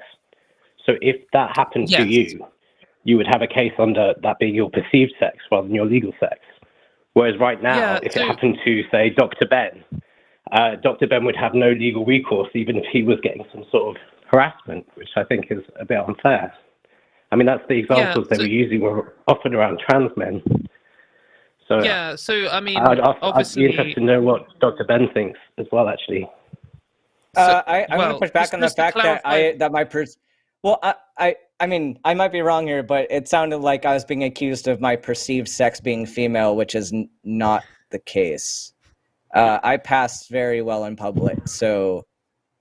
Okay, well, I mean, sorry, I didn't mean to specify what you might look like in public. I was just saying in general, if a trans man is legally, their sex is male, but perhaps they don't always pass, they could have that kind of misogynist activity in their workplace and they'd have no legal protection. But if there was the sex protection and the gender reassignment protection, I feel like everyone's protected. I just don't understand why we wouldn't support it. Okay, this is you're right about the perception thing, and this is why I was kind of focusing on the letter that they had written and like to show what their intentions are with this. The reality is that the Equality Act, for all of the characteristics it protects, is based on perception. So if you're a straight man and a group of dickheads jump you and call you gay and beat you up, you will be protected, for in all UK equality law, for being like perceived as a gay person, whether you are or not. And they can't say, oh, well, they're not really gay as a defense in any situation. And that's a good thing. Yeah. So when they say, oh, well, trans men aren't protected today, that isn't true. And obviously, if we then just flipped it over, then trans women would still be protected in the same sense based on perception. But when the people trying to make these laws are obviously trying to remove that from trans women, and this is a step on the way to do that. So, that's why we are worried about it. I don't think that all of a sudden misogynistic sexism will be free game in the workplace for trans women, because if you can show they said something misogynistic, then and that they perceived you as a woman, then that would be fine. But you've also got to bear in mind that this change effectively would be outing you to your workplace, and a lot of people would then be able to say, oh, I know, because I knew they're a man, I don't perceive them as a woman. I can prove that I don't, because I think this, and this, and it makes the defense much more difficult. But also the final point. So, like, I've already covered the privacy thing, and I've covered this kind of legal bullshit stuff that they want to do in with discrimination law, and obviously, like, they cited the gender pay gap thing. We can argue about the perception, and I actually think the EHSC themselves are wrong on the law because they're idiots and all their good lawyers have left. But the other thing they point out is that it would allow people to ban trans women from any women's spaces or women's services, and that's the goal of this. Like, that's the thing they really care about. They don't care about sex discrimination for trans women or trans men, because it, hardly anyone ever is able to take that to court anyway. There aren't examples of people doing that because you need enough money and you need the strength to do it and the guts to do it and all this other kind of stuff. But today, trans women are legally protected to use women's spaces, and they want to stop us and ban us from being able to do that. And if they say, oh yeah, now you're legally protected to ban anyone who is biologically male, even if that doesn't really have any proper meaning, from women's spaces, then I would suddenly be in a situation where my work, the pub, when I go to the train station, at the airport, like I need to know in advance every single place whether I'm allowed to use the toilet or not, because maybe the person in charge of it hates trans people, and then suddenly I'm in the situation where on that I point, have I thought it was just, it gives them the option, no? It doesn't kind of force them it gives to them have the these option. spaces being... So every single place I need to call up and be like, do you serve my kind there? Am I allowed to use the toilet in your place? Can I go to your gym? Am I allowed to? And like today, I know if someone comes up to me and's like, get out, you're a disgusting, you're man in a dress or whatever, I would be protected to use that space by the law. And if it came to it, and if came to the crunch, that would back me up. And that gives me the confidence to live my life safely and freely, knowing those things. But then if it suddenly flipped around, knowing that I could maybe I'll just go to the toilet, and then someone's like, actually you're banned from these and you've broken the law and I'm going to call the police, and suddenly like, why should I have to live my life like that? That like unambiguously makes me a second-class citizen. I mean, right? Do you agree with that? Well, I mean, I thought the legal status right now is it depends on your legal sex. So because you have a GRC, things would change for you. But I guess there's tons of trans people that don't. So are they already in this position? It doesn't seem like it impacts the vast majority of trans people, seeing such a small number take up the GRC in the first place. Isn't it like impossible for most people to get a GRC? Like, yeah, you have to use women's spaces for 2 years and prove that you've been doing so pretty much to get a GRC in the first place. So it's all legal bullshit. But I would argue that because if you're already using them without the GRC, then surely whether or not you have it doesn't have like that massive impact. Yeah, it sounds like most places don't really want to kind of enforce this strict single-sex regime. It just seems like they kind of want it to be an option because so that you can also have like sex protections as well as gender. I thought. But what does that mean? That just means banning me. It doesn't mean anything else. It's not protecting anyone. No one's getting any extra benefits from this. Who else are we giving? Who else are we going to give companies any other kind of trans person, right? Which sounds like, what other minority communities are we going to give companies the option to ban from their spaces?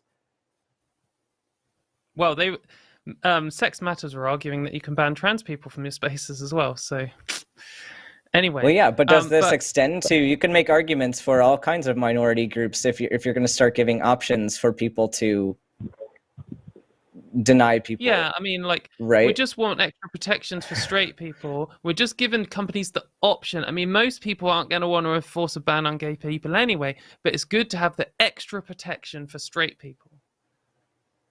But I mean, it's not really kind of comparing like straight and gay. This is talking about women's spaces mostly, isn't it? I mean, they're the ones that are kind of arguing but I'm to a have woman. This the reason that I, like, whether you think I'm a woman or not doesn't really matter to me, although it is true. But the reason I use women's spaces is the same reason that your mum uses women's spaces. It's because of misogynistic sexism in society has created a situation where women benefit from women's spaces. Also, I mean, it's not just misogyny. It's also tradition and how society works today and minimizing the harassment you receive in society for other reasons. But like, really what you're arguing is you're saying, I want the law to be it so I can just ban trans women from the spaces they use today for the same reasons that cis women use them. I mean, that's the argument. But it sounds like technically they already can be, just as long as they don't have a GRC. I mean, it seems like you can just change things for a minority of trans women like yourself.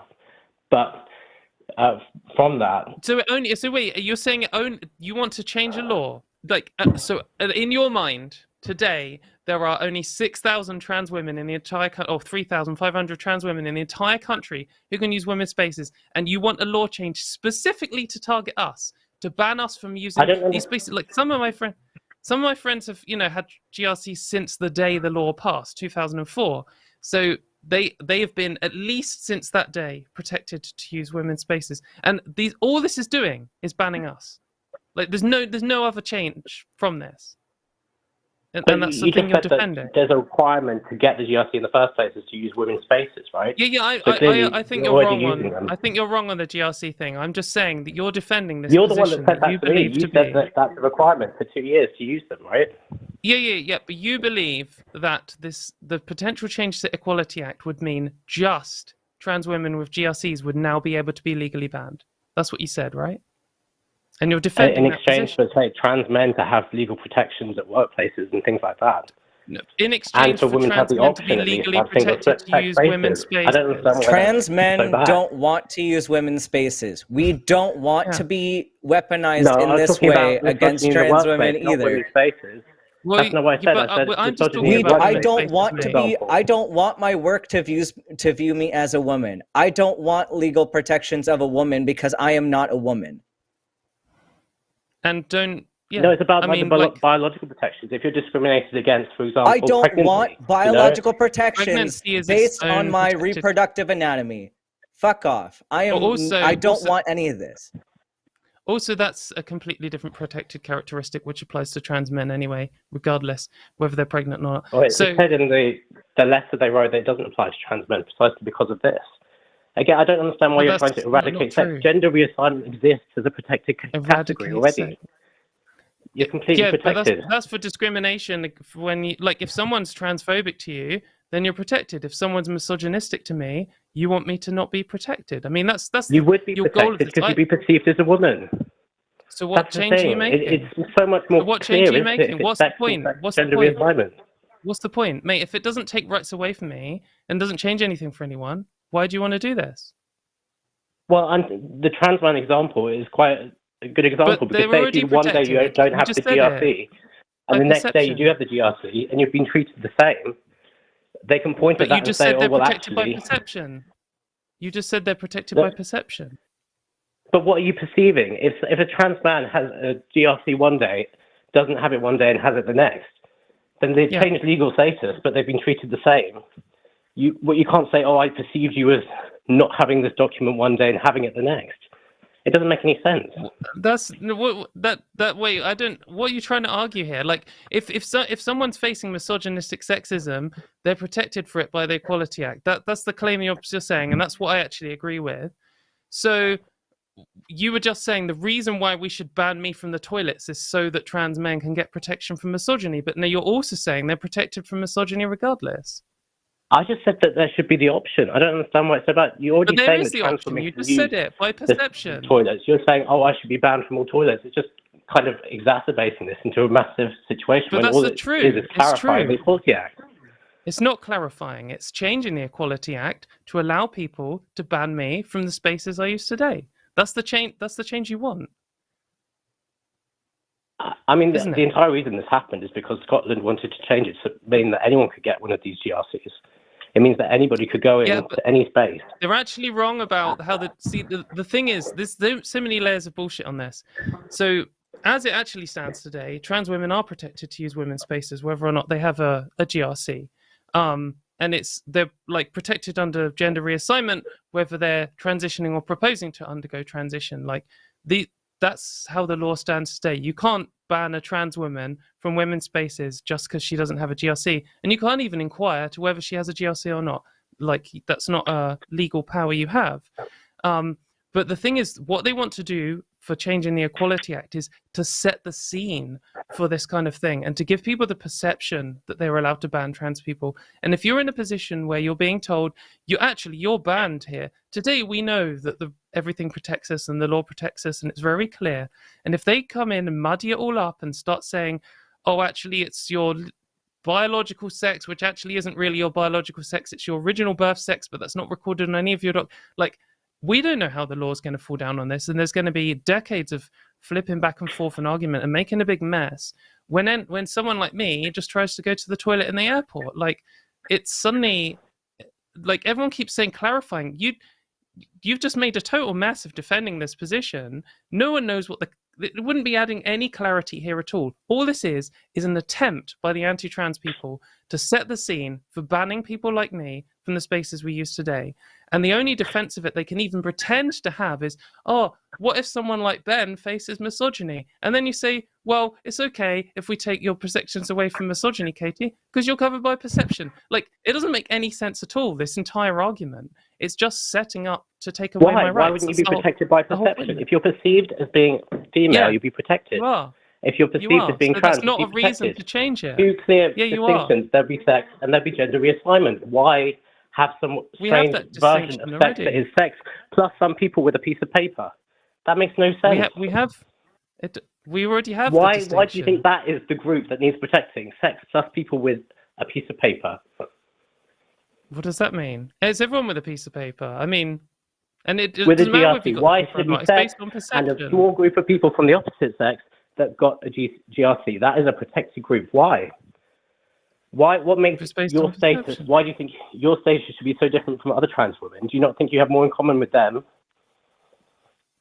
Yeah, I think that we should have reformed the Gender Recognition Act. I mean, I've been arguing about that. So then it would become anybody then. If it's reformed in the way it's like in Scotland, which means anyone can get it at any point, who needs then it. Sex becomes meaningless, doesn't it? It becomes anyone who wants it. No, it doesn't become meaningless. It's a protected characteristic. How is that a protected characteristic? Is anybody?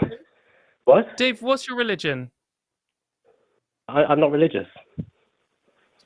See, but anyone could say they're not religious, right? Anyone could be protected on it. You could just make up any religion. Like, right? So you're protected on your lack of belief. But you could also just say you're a Christian and be protected as a Christian.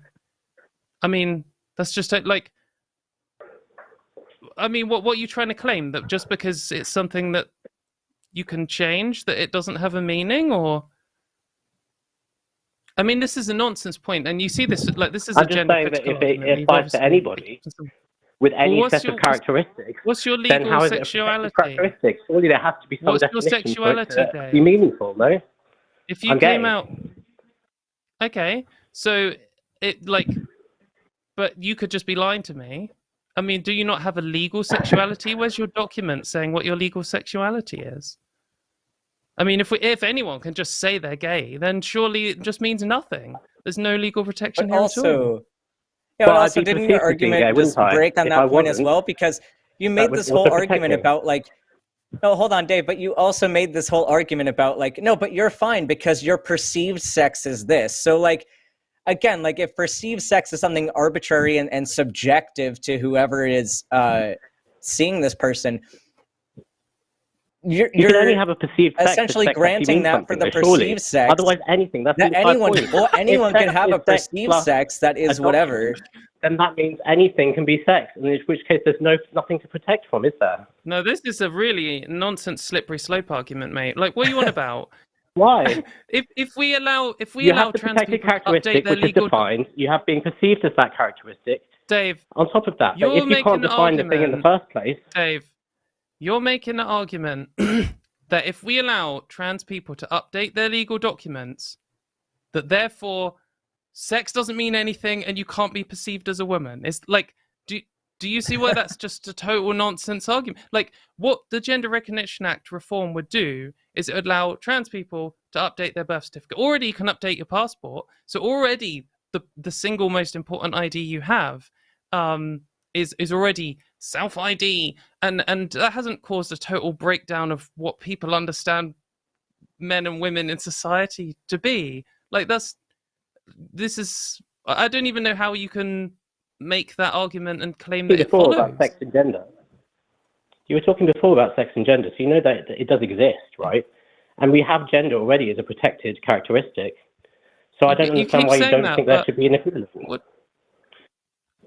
The whole point is that I have an F on my passport, so when I go abroad, they let me in the country and I don't get flagged up as some suspicious person with a fake passport. I mean, it's just a practical reason. The reason I have an F on my birth certificate is so that when I go and apply for another job, if for some reason they need proof that I'm a British citizen, I can show them that, and then it won't out me as trans. Like, that's the whole point in this. And then when I end up in a situation where someone's misogynistic to me at work, which hopefully will never happen, then I'm protected regardless of whether I have a GRC or not, because I'm perceived as a woman. Yeah, which I think makes sense. Yeah. And I think that's great that we have that. So we don't need to change. So we don't need to change the law to make it so people are allowed to ban me from the toilet. Like, there's no justification. Like, Dave. Okay, let's just last thing before we let you go.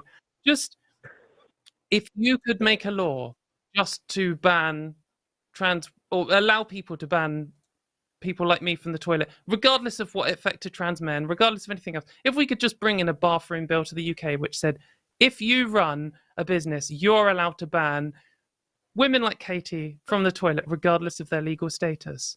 Is that something you'd defend? I would think so, yeah. I think it's only fair, surely.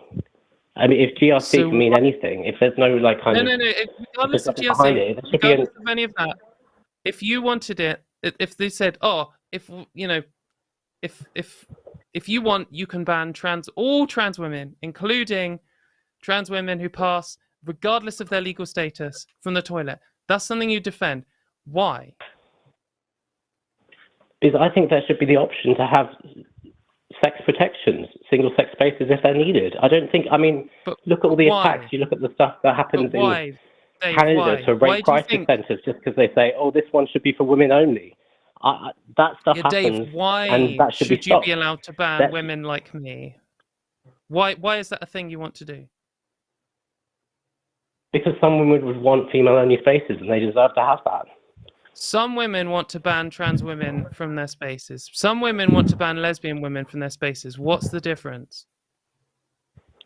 Because trans women can mean anything, can't it? That's kind of the issue. What does that mean? We know what lesbian is, but trans women... No, you're arguing to be able to ban me. What about Isla Bryson? Isla Bryson was a trans woman in Scotland. Yeah, but Isla Bryson's not me. An example of a normal citizen in society who just lives their life like everyone else. You want it so people have the option to legally ban me. But you're saying legally anyone should be allowed anywhere. There should be no such thing as a place just for women. That should be over. I haven't said that. That's not what I'm saying at all, Dave. That's nonsense. I'm saying that women's spaces we have today are there for me and cis women like your mum. And you want to change it so it's just like cis women. What is the alternative? How does it not become for everybody? How does it become not for everyone? Well, it's worked like that in the UK. What is the gatekeeping? Where is the safeguarding? Where's the gatekeeping? It sounds like you want that to all be gone. Do you want a toilet guard? Is that the gatekeeping you mean? Like, we already have it. It's working today in the UK. You want to change the law to do something. Like, what problem is this solving? There isn't a problem. Or you just want to be able to ban someone like me? The Isla Bryson problem, for one. Do you think Isla Bryson should have gone to a women's prison? So she didn't end up in a women's prison. They did a review. Do you think she should have gone, though? Do you think that's where Isla Bryson should go? Do you think Isla Bryson should be... I didn't review her case, and I trust that they made the right decision, but I could be wrong. Do you think there is a case where any trans woman who has committed rape should be allowed in a women's prison? I think that rapists shouldn't be put with the people that they might rape in prison. Like, this is totally unrelated, though, because you're trying to defend banning me from the toilet at work. It's not just about toilets. It you're is, taking crops to, like, the place that everyone has kind of been... know what it's all right to have... We don't have police on the toilets, do we? But we do have guards in... Dave, what you're trying to do is you're saying, we know there are thousands and thousands of trans women in the UK, and you're saying, I want any business, any public space to just be able to randomly ban all these trans women who are using women's spaces every single day today, because what about this rare one-off case where actually everything worked today without changes to the law? Like, Ilsa Bryson ended up not in a women's prison.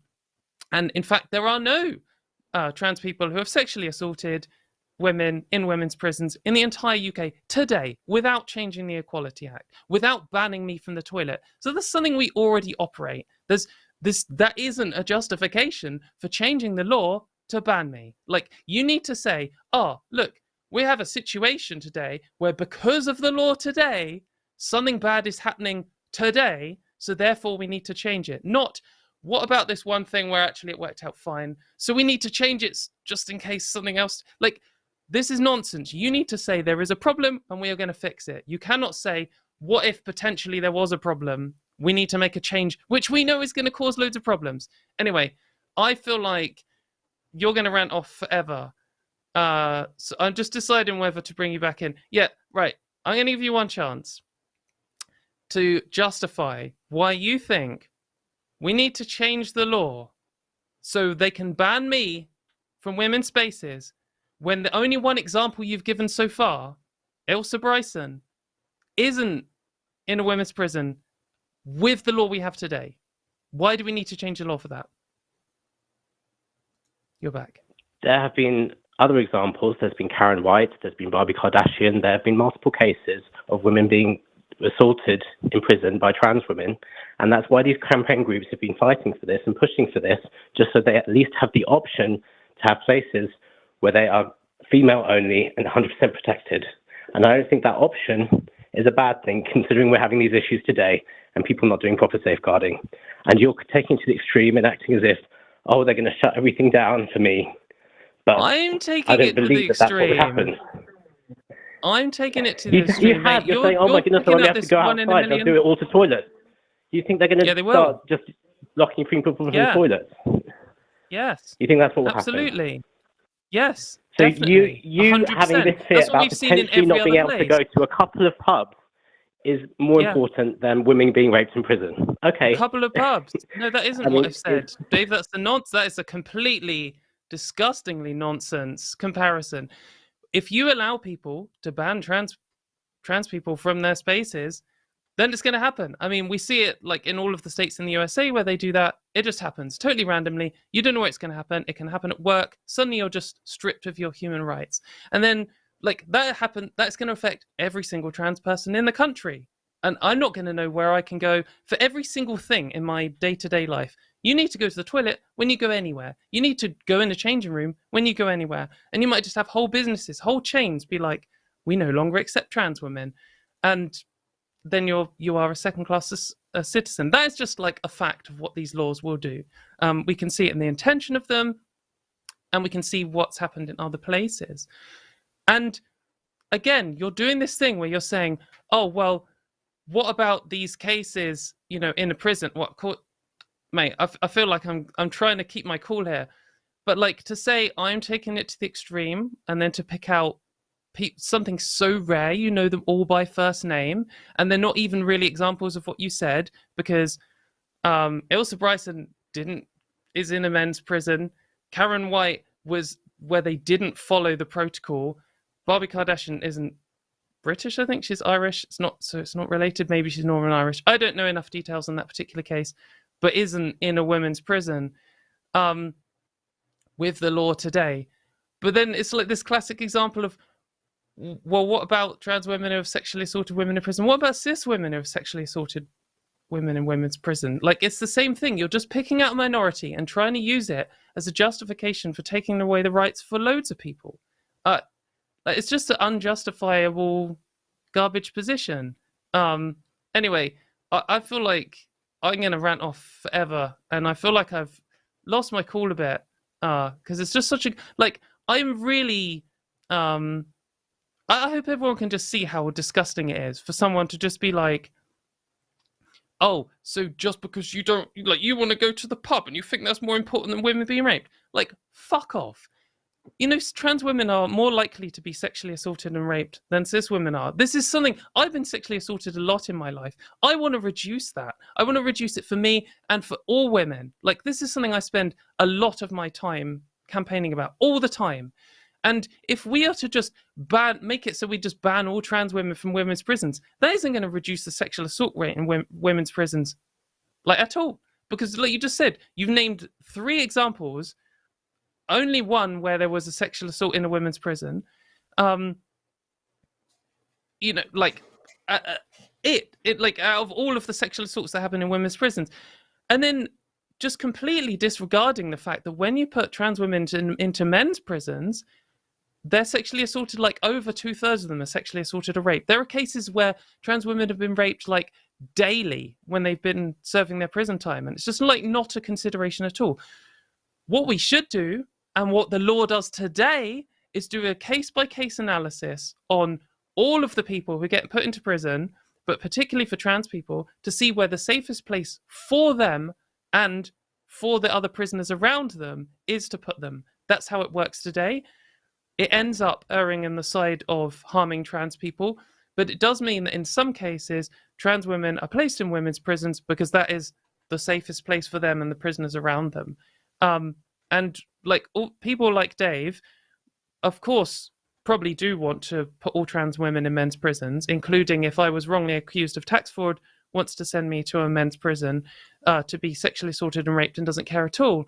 But that isn't the main motivation of this. They want to be able to ban us from all women's spaces. I mean, that's like, it's an unjustifiable. You could say, I don't want to ban you from the toilets, Katy. I don't want to ban you from your workplace, but I want different rules for prisons. Like, okay, but changing the Equality Act doesn't do that. Like, we already have the ability to put trans women in men's prisons. That's already the law. So you don't actually need to change the law to do it. Ben, you need to stop me because I'm going to rant forever. Okay. Let's. Yeah, it's a good time to end the show, I think, with some super chats. I don't think I handled that as well as I could have because I was too forgiving. Like, that was a garbage position from the start. No, and I apologize that I didn't. I would have jumped in a lot more. Honestly, I was a bit dysphoric during that call. So it's fine. We'll move on to some super chats and maybe we can forget about that. I guess. Right. You can do the first one. I'm doing the first one? Okay. If you want. If you've got the energy. We have 1, 2, 3, 4, 5 check crowns from Naresh. Challenge idea. Loser has to start the next episode with, let's say 7 awful trans puns. Oh no. Each one has to be distinct. All of them embarrassing. See, it sounds like a great idea. I honestly don't know if I'm capable of that many trans puns. You think you're not, but it'll come. It'll come naturally, I'm sure. Okay. $9.99 from 7 Lions. Congratulations, Dr. Ben. # Team Dr. Ben. The points start early. Oh dear. The points are starting. They're starting. $5 from Aubrey. Congrats on your bedoctoring. Newly Dr. Ben. # Team Katy. # Team Vapor. So you're gonna congratulate me and then give the point to Katy? Like, what the fuck is this? Like, I feel so betrayed. Yay, thanks, Aubrey. But also, I've decided. Well, so I have on my merch store now, I have adult human doctor as a shirt you can get, which I'm gonna get one for myself. And then I'm at my because my graduation ceremony is at the end of May because I finished early. But I'm gonna end up saying something that's like assigned doctor at graduation or something stupid. It's gonna be great. Amazing. £5 from Vela Celine. Congratulations, Dr. Ben. Good luck with the surgery. # Team Ben. The surgery. The mutilation surgery. Yeah. Also, I'll let you guys know, we have 38 super chats left to go, and they are like coming in right now. So we have so many super chats. They all want to see Katy eat baby food. Which actually, for real though, if either one of us is going to be more entertaining eating baby food, I'm probably the most boring person because I probably won't react, and you all know this. So you should definitely vote for me because Katy has. Yeah, well, Katy will have much more interesting reactions than me. I could still pick the most disgusting one, and it would just be like, meh, it's fine. 20 Canadian from Nilly Wilson. # Team Dr. Ben. Congrats. Now you're on the same playing field as Dr. Hovind. Oh, God. Just kidding. That made me cringe to type. I mean, not now because of all the garbage that has been going on with Kent Hovind, but like, I do maybe want to have a debate with Ken Ham because I could be Dr. Ben Ham versus Dr. Ken Ham. The people who know my last name, it works. $9.99 from Chakuseki.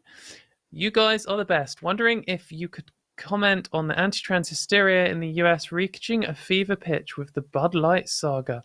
Can't we all just drink shitty beer together in harmony? Yeah, I don't know if does fever pitch mean it's pinnacle? Because I still think it's going to get worse. But maybe people are starting to get sick of it. Something we've seen this week in the UK is some sort of centrist people who have kind of been rubbish on trans rights, being like, I've had enough of all this gender critical bullshit. So maybe the pushback is coming. Like, maybe that's the seeds. But yeah, I've never had Bud Light. Is it good? No, it's water. Okay. Well, and people are forgetting the fact too that, like, yeah, the Bud Light thing happened, but like, Bud Light is still donating a lot of money to Republicans and people actively fighting against trans rights. So it's like, yeah, I mean, they're kind of arguing about like the social stunt of rainbow capitalism, but then like, I mean, it's fine. Be mad at a company that's like, if you boycott a company that's donating to abolish trans rights, like, that's fine with me. Be angry at them. Like, yeah, fuck them. Yeah. is it me $10. I think it's me. $10 from Tiffany M. I love Poppy and hate mayo, but I'm sorry, Katie. In honor of all of Dr. Venus's good news today, I have to vote #Team Ben. And I agree. This is only the correct choice because I have evolved into the next stage of Pokemon. So. Yeah, but if you, like, Ben might evolve again if you give him too much ego into Super Dr. Ben or something. So you've got to be careful. £10 from Emmy. Congratulations, #Dr. Ben, on your passing medical exams. I mean, I passed them years ago, but thank you.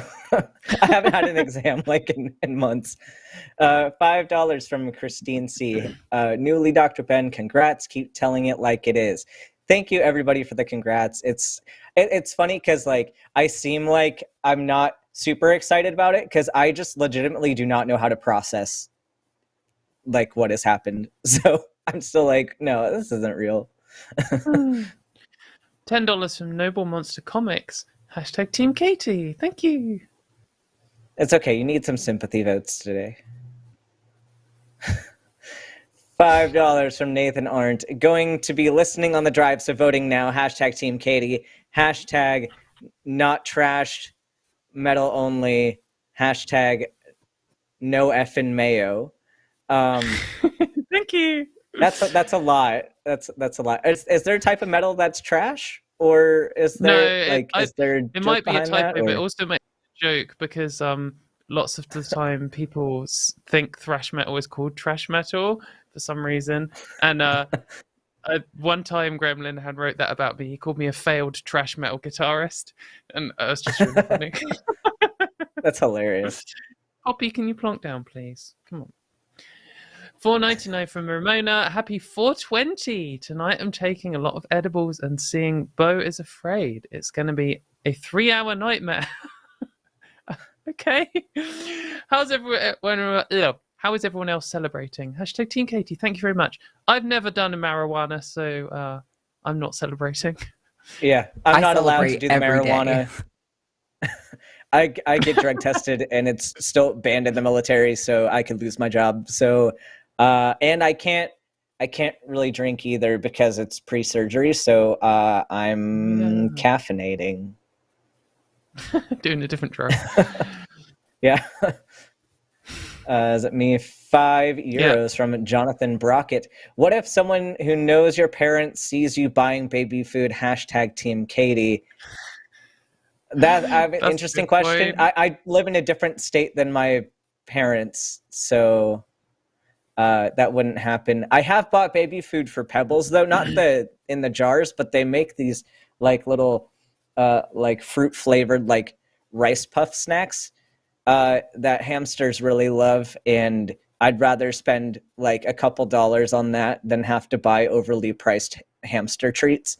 So I do go to the baby food aisle a lot for my hamster, and I probably look weird doing it. I might just be let like, you guys... oh no, it's Oh, sorry. I don't want to interrupt. Go ahead.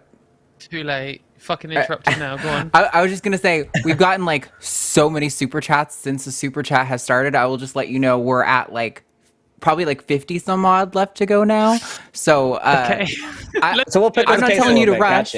Gotcha. I like getting super chats, but just be aware of that if you have time concerns. One quick comment. I would Gotcha. just say it's not my baby. It's just a wild baby in the parking lot, and it looked hungry. As a wild baby.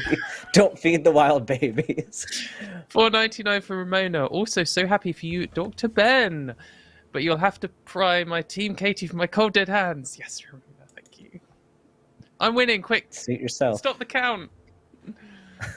$5 from Melissa. Random thought: how many conservatives would be arrested if all 14-year-old girls on the internet are really FBI agents? Was really true. Hashtag Team Feline. So another one for Katy. How are you guys letting Katy win on this glorious Doctor Day Ben, and pre-surgery day? Stop trying to grime a worm tongue them. They're just voting for the best. $2 from Pibblepunk. I had an appointment to talk to my doctor about HRT next month. Then my state's AG decided to de facto ban it. Now I'm considering moving states just to transition. I'm really sorry to hear that. It's horrible how many people it's affected. Yeah, I mean, I just don't know how big some of these states are. Just grim. Yeah, they're pretty big. Missouri is a decently big state. Not compared to like the west side of the United States, but it's still like, compared to your version of big versus small, it's probably pretty big. $10 from RPG Debunks. Not even a doctor for a week and you've already got yourself canceled. That has to be a record. Hashtag team canceled Dr. Ben. Hashtag still not a treasonous lobster back mayo hater. Okay. That's fair. I guess, I mean, it's a vote for me. I appreciate it. Thank you, RPG Debunks. Even though I got cancelled. £5 from Vela Celine. Super chats won't allow me to say what I'd like to about the Missouri law and others like it. There's some good opposition to it, but we need more. Yeah, definitely. Absolutely. I think that any rational person would see that this is immoral. So I'm hoping we get more pushback. €10 from Alex Veer. Called in, got screened, waited, and my phone restarted, so my topic as a super chat. There's no equivalent for they, them in German. What is confused is, I'm not going to attempt pronunciation of German, which is a formal U. That's cool. I don't know much about German, despite I don't know like German. my most recent family heritage from across the water is German, so it's like a couple generations back is German for me, and I know nothing about German. I'm sorry. €10 from Thomas Donald Jacobs. The Texas abortion snitch site has gone down a couple of times from swamping. Be a real shame if that happened to the Missouri one, or if they had to spend all their time on false reports. Yeah, it would. I don't know how safe it is to say you should do that, so I won't. But hashtag Dr. Ben. Yeah, you were delaying, so you didn't have to say that part. I know that was very hard for you to read my vote. £20 from Faye. Jimmy has said stealth about trans people, which sounds like deception, so I thought it denigrating, but since then Arden said it too. How are they using it? Is it okay to say hashtag a new Katy? I don't know if that's I don't a like joke, the word but... really. I don't like the word, especially because in the UK, stealthing, which sounds quite similar, is where people pretend to put on a condom and then don't, which is rape. So I don't like the word at all. I think it's some retro there was a kind of slang word before it, which was fish, which is kind of even worse. I think we need a new word, really. I mean, it's just like passing to everyone in your life all the time. I don't know. It's more than that, isn't it? So it is the word I say, but if someone wants to give me a replacement, I want it. Anyway, next. Yeah, I don't know about any replacement word. I know a lot of trans men still use the word, especially because a lot of us tend to not want to be perceived as trans in public, and we won't come out to people. But yeah, we could probably do with a different word. Oh. We can hear you, Aron. Yep, I just realized that. Sorry. Yeah, Arden, close your porn tabs. That's a hashtag That's Team definitely Katy. not what that was, but thanks. Oh. That's a hashtag Team Katy, by the way. Oh no, it's the next one. 10 euros from Alex Veer. She, her is the Z ear, not capitalized in German. There is they, them in German, but it doesn't have historic validation, which is they, them has in English. Well, which they, them has in English. Hashtag Team Katy. Okay, interesting. $10 from Zojak Studios. Hey, I was having a conversation with a friend and was wondering if you have any suggestions for studies that follow up on kids who have transitioned, paying the extra $5 to say hashtag Team Dr. Venus. I love that Venus is following me for life. I would recommend Arden's debate on trans kids that she did a while ago, and she had a bunch of things for that. I don't know if she's put them anywhere, but yeah, Arden's got some good studies on that. Yeah, I don't know if I have those offhand, but there's been like new studies that are even better that have come out since then. There were like 3 last year that are probably more like reliable. Newer data is always preferred, but yeah. Did I give you that point, Ben? I don't remember at this point. Yeah, you have 7 each. Yeah, you did. It should be tied now. 5 pounds from Vela Celine. Really glad the line was back in time for transatlantic. Hashtag Team Katy. Hashtag go fuck yourself, Jimmy. Yeah, I'm very happy that we got to have the show today. It's good to be back. £20 is very kind from Faye. Katy, you've reported they're trying to ban trans people from the toilets/public spaces. They say what the penalty they want to be applied to trans people who refuse to be sidelined. Would it be a fine or prison? Hashtag Team Dr. Ben strikes back. Yeah, all of these things are problems with their bullshit proposal. I mean, it depends who you're asking. If you ask what the Conservative Party wants, they don't give a fuck. They just want to do some culture war nonsense to distract from how they're destroying the country. If you look at what the gender criticals want, yeah, they want to put us in prison. Like, they say it all the time. And they'll be like, no, I don't want to put you in prison. Oh, you'll just have to use the right facilities. And what if I don't? Which is what every trans person's going to do. Well, yeah, if you're violating, then they'll put you in prison. That's what they want. They just want to eradicate trans people. So, next. $20 from Under the Thunder. Thanks for letting me vent about my awful state, conversion therapy, and ABA for 20 minutes today. Hashtag Team Katy for life. Thank you for the $20. Yeah. £20 from Faye. Dr. Ben, what is your opinion of IV versus IO in pre-hospital cardiac arrests? Sucks. Oh no. He's rubbing his hands already. Sucks that you got hacked. Go fuck yourself, Jimmy. Snakes to you, Arden. Hashtag Return of the Katy.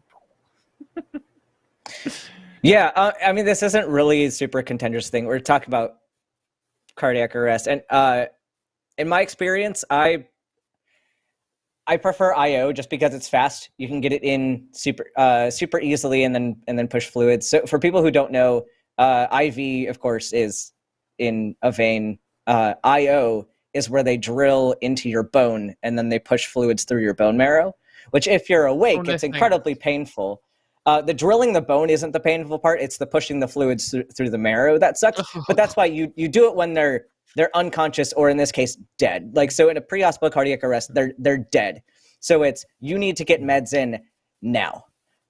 So in that case, like, is it better to take your time fumbling around for an IV, or do you just drill the tibia or the sternum or the humerus? And I say, just drill it, because you need all hands on deck to be pushing everything else. But if you have a really obvious vein you can use, go for it. I mean, I'd say if you have the two options, go with the IV. But if you don't have, like, if you have to debate it, then just go for the IO. Because, yeah, I mean, you do have to think of the consequences with when they come to later, if they do, if it's their day to live, you want them to have the best chance of not having complications and IO, especially if you have to use something like glucose. That will give you bone necrosis. You should do or can a give whole you bone episode on necrosis. this. A whole episode on Not pre-hospital that I'm cardiac trying to arrest. cut you off, Ben, but I don't know and I don't care. But hashtag just drill it, I think, was the thing Just from drill it. that Yes. conversation. Hey, you get to rant about Pokemon all the time. This is my moment to talk about cardiac I would arrest. do, but when we've got 250, Okay, that's fine. That's fine. gotta catch 'em all. Cardiac arrest. Hashtag, no, wait, no hashtag, that's $1. $1.20 from Gabagool. Alexa, play death metal. Hashtag whoever is losing. That's Ben. It's me. $5 from Fluff Bomb. I love this name. It's my favorite. I didn't realize how much of my free time was occupied by the line until it was gone. Glad it's back so soon. Fluff bomb. Team Arden? No. What? No. Also, she's not a host today. that one was just sent. I accidentally sent it instead of adding it to the queue because we have 80 total super chats right now, and we have 40 left to go. But like they just keep coming, so like definitely try not to talk so much on each of them. I love you Right, let's guys. just fucking read them. No more cardiac arrest. Don't Yeah. ask any more medical questions. 42 euros. Wow, thank you very much. That's very kind. From Alex Veer. I want to add my earlier comment. The historic context they them has makes it only in one way better than neopronouns as a gender neutral choice, that you can tell transphobes on their own terms that they are stupid. Okay. Love it. $20 from a margin. Hashtag Katie. Sorry, Dr. Ben. It's not that I don't like you, but you're up against Katie. So yeah, all these Katie super fans, when it's fine if you vote for Katie, you just get like less entertaining baby food eating, because y'all know I'm not going to make any faces about it. I'm just going to sit there and take it. Just going to chug it. $10 from Yeah. Jason Jones. Love y'all. Great work, motherfucking Dr. Ben. Hashtag Team Feline. Yay, thank you. Ben, they're I just feel the complimenting betrayal. you and Y'all are spitting on you at the I end. just Everyone's Next. congratulating me and then spitting in my face to vote for Katie, so it's fine. It's Oh, fine. you guys, all don't I actually just- like me. this You just done got a so mistake, fucked Arden? up. Wait, what was the Oh, last one no. we just had? We're on Jason Jones. Okay, I just removed one Yeah. from the queue, which also changes the color demarcation, so I don't know where I was, which is like so confusing. Oh. I'll have This to is go why back we and need try a to cis find man it. to produce.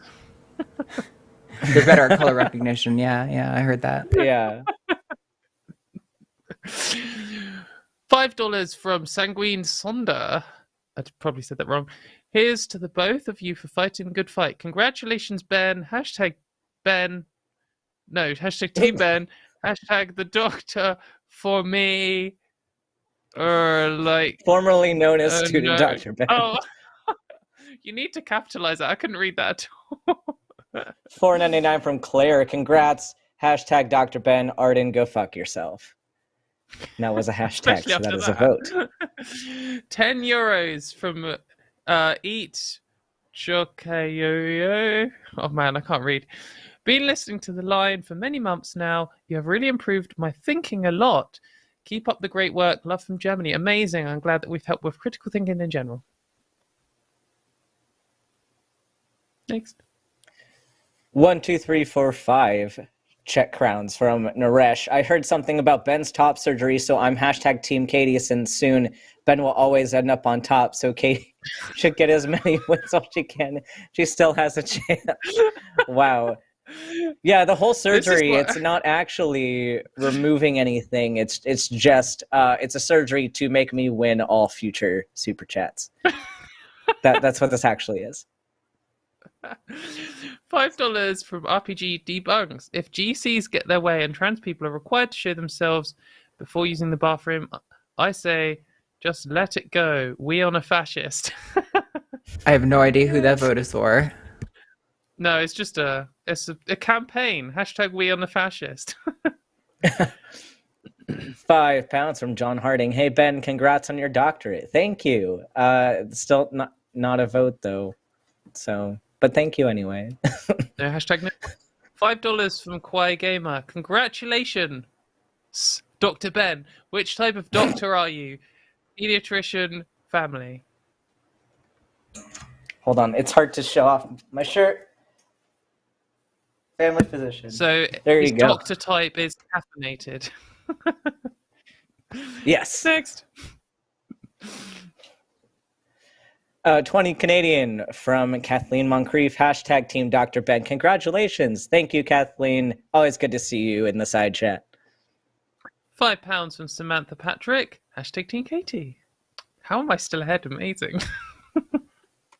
Right? Even graduating like from med school does not help me win. I'm just hopeless. See, $10 I don't even know if this from- was the fluff bomb we did earlier or if this is a different fluff bomb one. No, I this is genuinely new. do. We haven't had Okay, this one. okay.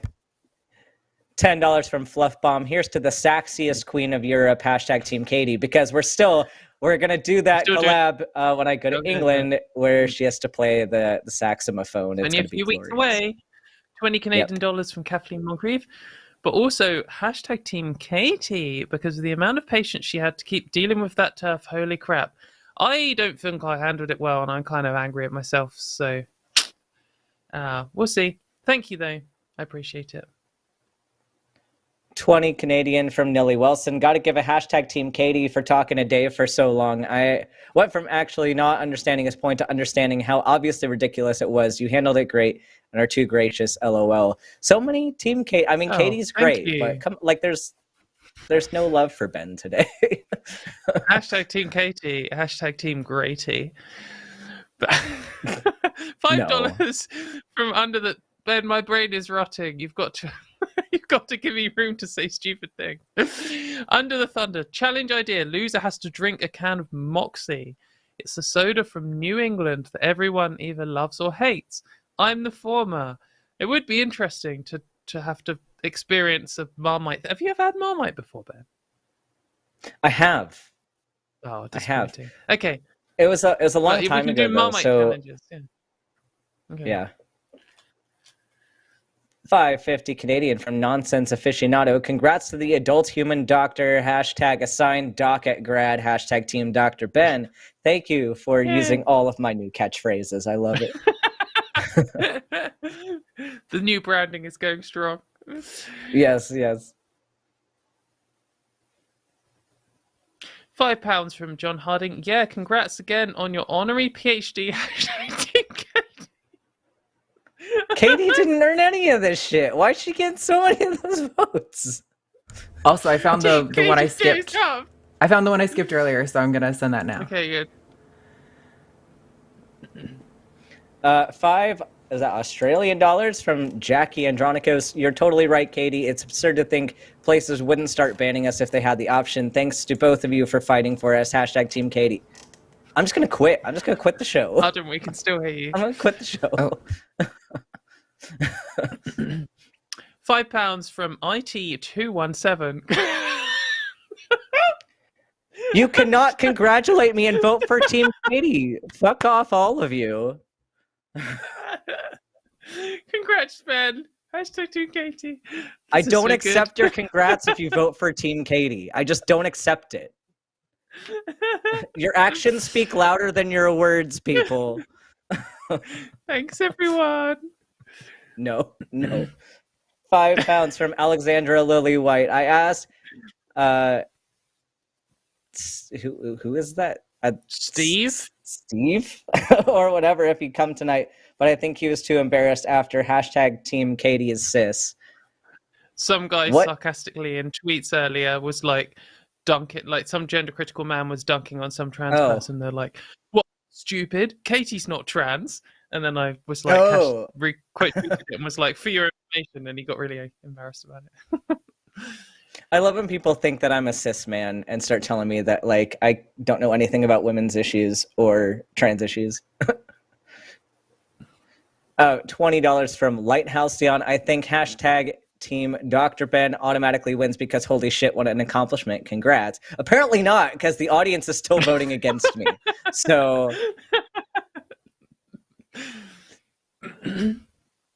Next. $10 from Tim Sobera. Hashtag Team Ben. Congratulations on being a doctor. I think it was funnier when you were saying congratulations and vote for me, guys. It's more of a lol thing to do. $5 from Sanity sold separately. Congratulations, Dr. Ben. Hashtag Dr. Ben. See, here we go. This is how you do it. The actions align with the words that were said.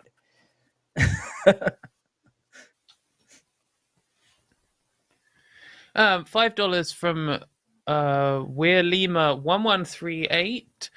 Hashtag Team Dr. Ben. Is there an upper age limit for transition / starting T? I'm already almost 50. No, there's no age not. limit. Yeah, you can start T whenever you like. It's a great time. Join us. Yeah, and same with estrogen and all transition, whether you do hormones or not. You know, it's never too late. And there are plenty of people who have come out later in life and been happy. €5 from Fedea. Hi from the other side of the channel. Mayor is disgusting. So hashtag Team Katie. Congratulations, Dr. Ben, nonetheless. Thank you.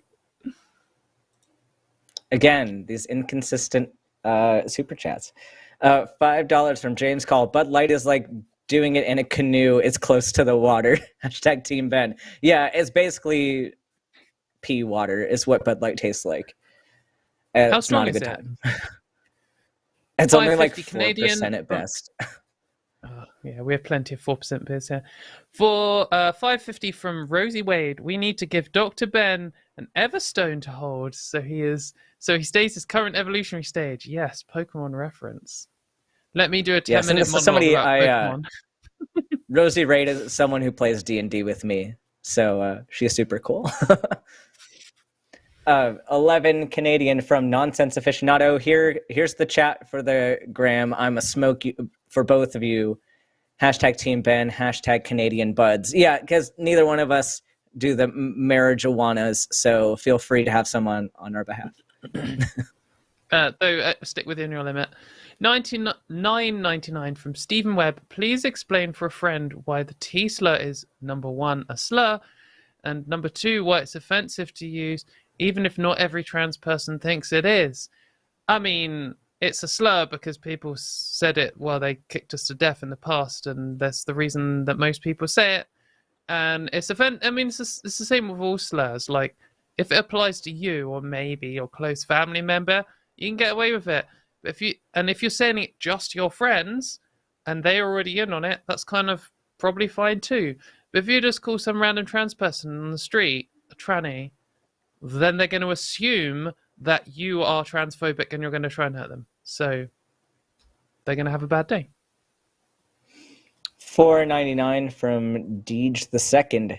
Time for my weekly super chat. Love you both. Strong Katie supporter, but got to give it to hashtag Team Dr. Ben. What are your thoughts on the Northern Boys? I don't know what this is a reference to. I don't know what it is either. Maybe they just mean... on Northern Boys in general, there's a really good documentary on YouTube called Put a Donk on It or something. It's about the music genre in Wigan. It's just really hilarious. You should watch it if you want to see British culture. $5 from SJL. Future forfeit idea. Drink the brine from a jar of pickled jalapenos. Yeah, I'm drinking the brine. I feel like I might... I'd be okay I think that with was a that. Team Ben, by the way. Oh, what? How was Ben caught up? Because I whined He just about got it. like 4 votes in a row. Catching up. £5 from John Harding. Again, congrats on your honorary doctorate from actual doctor. Hashtag Katie, real doctors. Thanks, John. Why are we granting Katie this? She didn't work for it. No. I've got an honorary doctorate, apparently. $10 from Dark Matter. Sorry, love Team FDB. I can't remember what F is. Fucking Dr. Ben. Today, hey Dave, find some talking points that weren't also used to oppress gay people and black people just a few decades ago. You might seem less rabidly ridiculous next time. Yeah, I mean, I do feel like if you can just apply your arguments literally exactly the same to the same minority you are part of, and people have done in the past, and often the same people, then maybe you should think about what you're saying. £5 from Samantha Patrick. Hashtag Team Katie, which is a wrong vote. It's okay. You're allowed to be wrong here. Not everybody gets to have the right vote. 6969 Swedish Corona from Robin Taustick. Hey there, I wrote in all the way from Sweden just to say that watching the show is more addictive than a Swedish cinnamon bun. You're great. Hashtag Team Cat. I've never had an actual Swedish cinnamon bun, but I imagine they're good. I haven't either. 129 Swedish krona from Smartic. Great show and host. Congrats, Dr. Ben. But today, hashtag Team Katy. Again, I don't believe your congrats. I don't believe it. I just don't. People giving her honorary doctorates and like giving her the rewards for my congrats. Like, y'all have some whack priorities. Like, I'm just saying. Ben, you just got to admit that I just deserve it more than you. $4.99. No, I will not give you that. $49.99. Wow, thank you very much. That's super kind. From Nickel Us. How many votes for hashtag Team Ben does my super chat get me? Just one. When Les Arden steps in. But so sometimes we'll do special rules, but we have so many super chats and votes today. To get through, yeah. And there's this annoying thing where when they hit a certain, like a break in the page, because you can have 20 super chats per page, every time I add a new one to the queue, it sends one to the next page. So it's a lot to juggle to make sure I'm getting them all. And I already know I've missed like one or two. So yeah, it's terrible. And it's there's almost no way to find them. So yeah, I don't mind if you get 2 votes for that. You can click Ben up another one for that if you like, because it's $50. That's very kind. I'm gonna give it to him anyway. $5 from Blue Cat 42. Pushing for female-only spaces only further perpetuates misogyny and sexism. It's women need to be protected thinking. Team Dr. Venus. Hashtag Jimmy. Go fuck yourself. To some extent, yes. I think that having women's spaces as a general thing in society is fine, unless you're trying to ban some women from them because you don't like them. Or if your argument is if we don't ban some women, then they won't exist at all, which is obviously nonsense. 20 pounds from Helen Lawson. The show is back and the hosts are on fire. Hashtag Team Dr. Venus. I like to say Venus as weird as possible every time because it's just entertaining for me. We've just hit 50 points. So that means me and Ben have to eat baby food next time we're on. That is just locked in that's as true. A confirmed double punishment. We need like a special thing where a siren goes off and all the glitter comes down. We do. Double punishment. We do need that. We're fucked. However, now it's even more important because now we're both suffering. This is about honor. So now I have to win even more. Well, no, but if we get to 75, I think we can make Arden do it. I'll do that. Yes. Okay. Yeah. Let's get Arden to do it. Denim. You're both awesome, but Katy walking and LGB gay around the park was phenomenal. Hashtag Team Feline. I'm glad that some of you think that wasn't as bad as in my mind. I think I handled it. So I feel like I missed some good dunk opportunities. That's why I don't like when you do live discussions, people are able to gish gallop so well, and then I feel like I drop the threads and miss my best chance. Anyway, keep going. 550 Canadian from Oi Boy. I like that. Justice for Oi boy. Hashtag Dr. Ben. You also got my free vote. Again, congrats. I'm so happy for you. Thank you for your vote. And yes, justice for Dr. Ben, because this is just absolute tyranny here by Katy. Bulbasaur tyranny by Queen Bulbasaur. Yay. 20 Canadian dollars from Kathleen Moncrief. Got to do another hashtag Team Ben. So Katy eats the baby food. Kathleen, you just missed out. We're both eating the baby food. Thank you, though. 550 Canadian from Nonsense Aficionado. Justice for hashtag Team Ben. Yes, this is a call to action for justice. So give me your votes. Also, I'm going to close out the chat poll in 2 minutes at 4:30. So get your votes in. Okay. Let's do it. $5 from Eddie Dean. Reverse. Congrats, Team Katy. Hashtag Dr. Ben. See, that's fine. As long as I get the vote, we're okay. Yeah. Also, I know it's Uno. I don't know why I said . It's a weird British thing. Well, I thought it was like a $5. text talk, like, mate. Yeah, anyway. Sorry. $5 from Lighthouse Dion. Katie is only winning because she shills out her kitty. Probably doesn't even buy treats with all that sweet super chat cash. # Team Dr. Ben. It's true. Look, her cat gets so many votes when, like, my hamster is nocturnal and will not wake up. So I was offended when someone said that I valued my ability to go to the pub more than women's sexual autonomy. But this is a past the line. No, I probably shouldn't make that joke. Poppy gets lots of treats, I'll have you know. She has too many treats and she's a little bit podgy. And I buy her toys and she doesn't really play with them. So get fucked. All right, Ben, win the poll. Hey, justice for Ben. By how much? Justice. Oh, I think, wait, sorry. there was I an think error. 60 versus 39. There's an accounting error. Stop that. There's been voter fraud. Yeah, sure. That means YouTube rounds down. That's stupid. It should round up.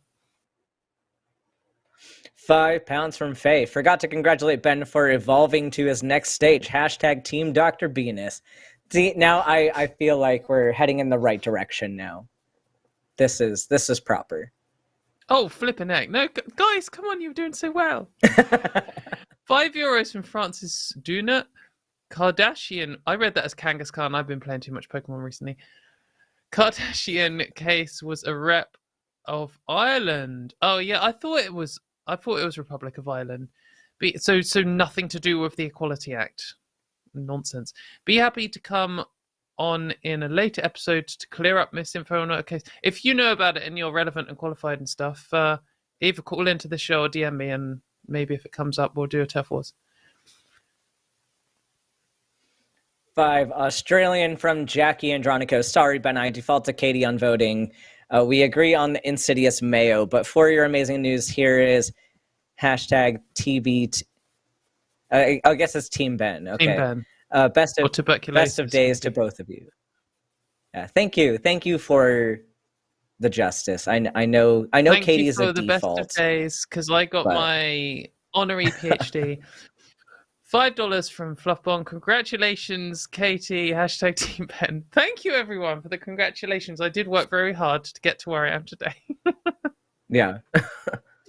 All of your work on Twitter does you do deserve some congratulations. Maybe not an honorary PhD, but you can have some congrats.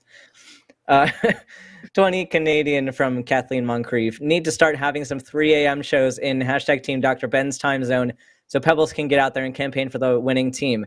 Yeah, I mean, depending on how residency goes, we'll see if I'm on nights more and like have a whole different like circadian rhythm. $5 from Anzi Bonanzi, son of a good name, as a physical therapist who passed her boards in early February and just now got her license. # Team Ben, # Justice for Ben, # Healthcare Workers Stick Together. Yes, I approve of this. Who needs healthcare? Americans don't even like healthcare. Come on. $5 from Alyssa. Ben, I should remind you that # Team Felines isn't really a vote for Katie since it would go to Arden next week. Stay sharp. # sharp is still not a hashtag. So wait, if she explicitly says Team Felines is not a vote for Katie, I don't think Katie gets that vote, right? No, I don't think yes, so. I do. What?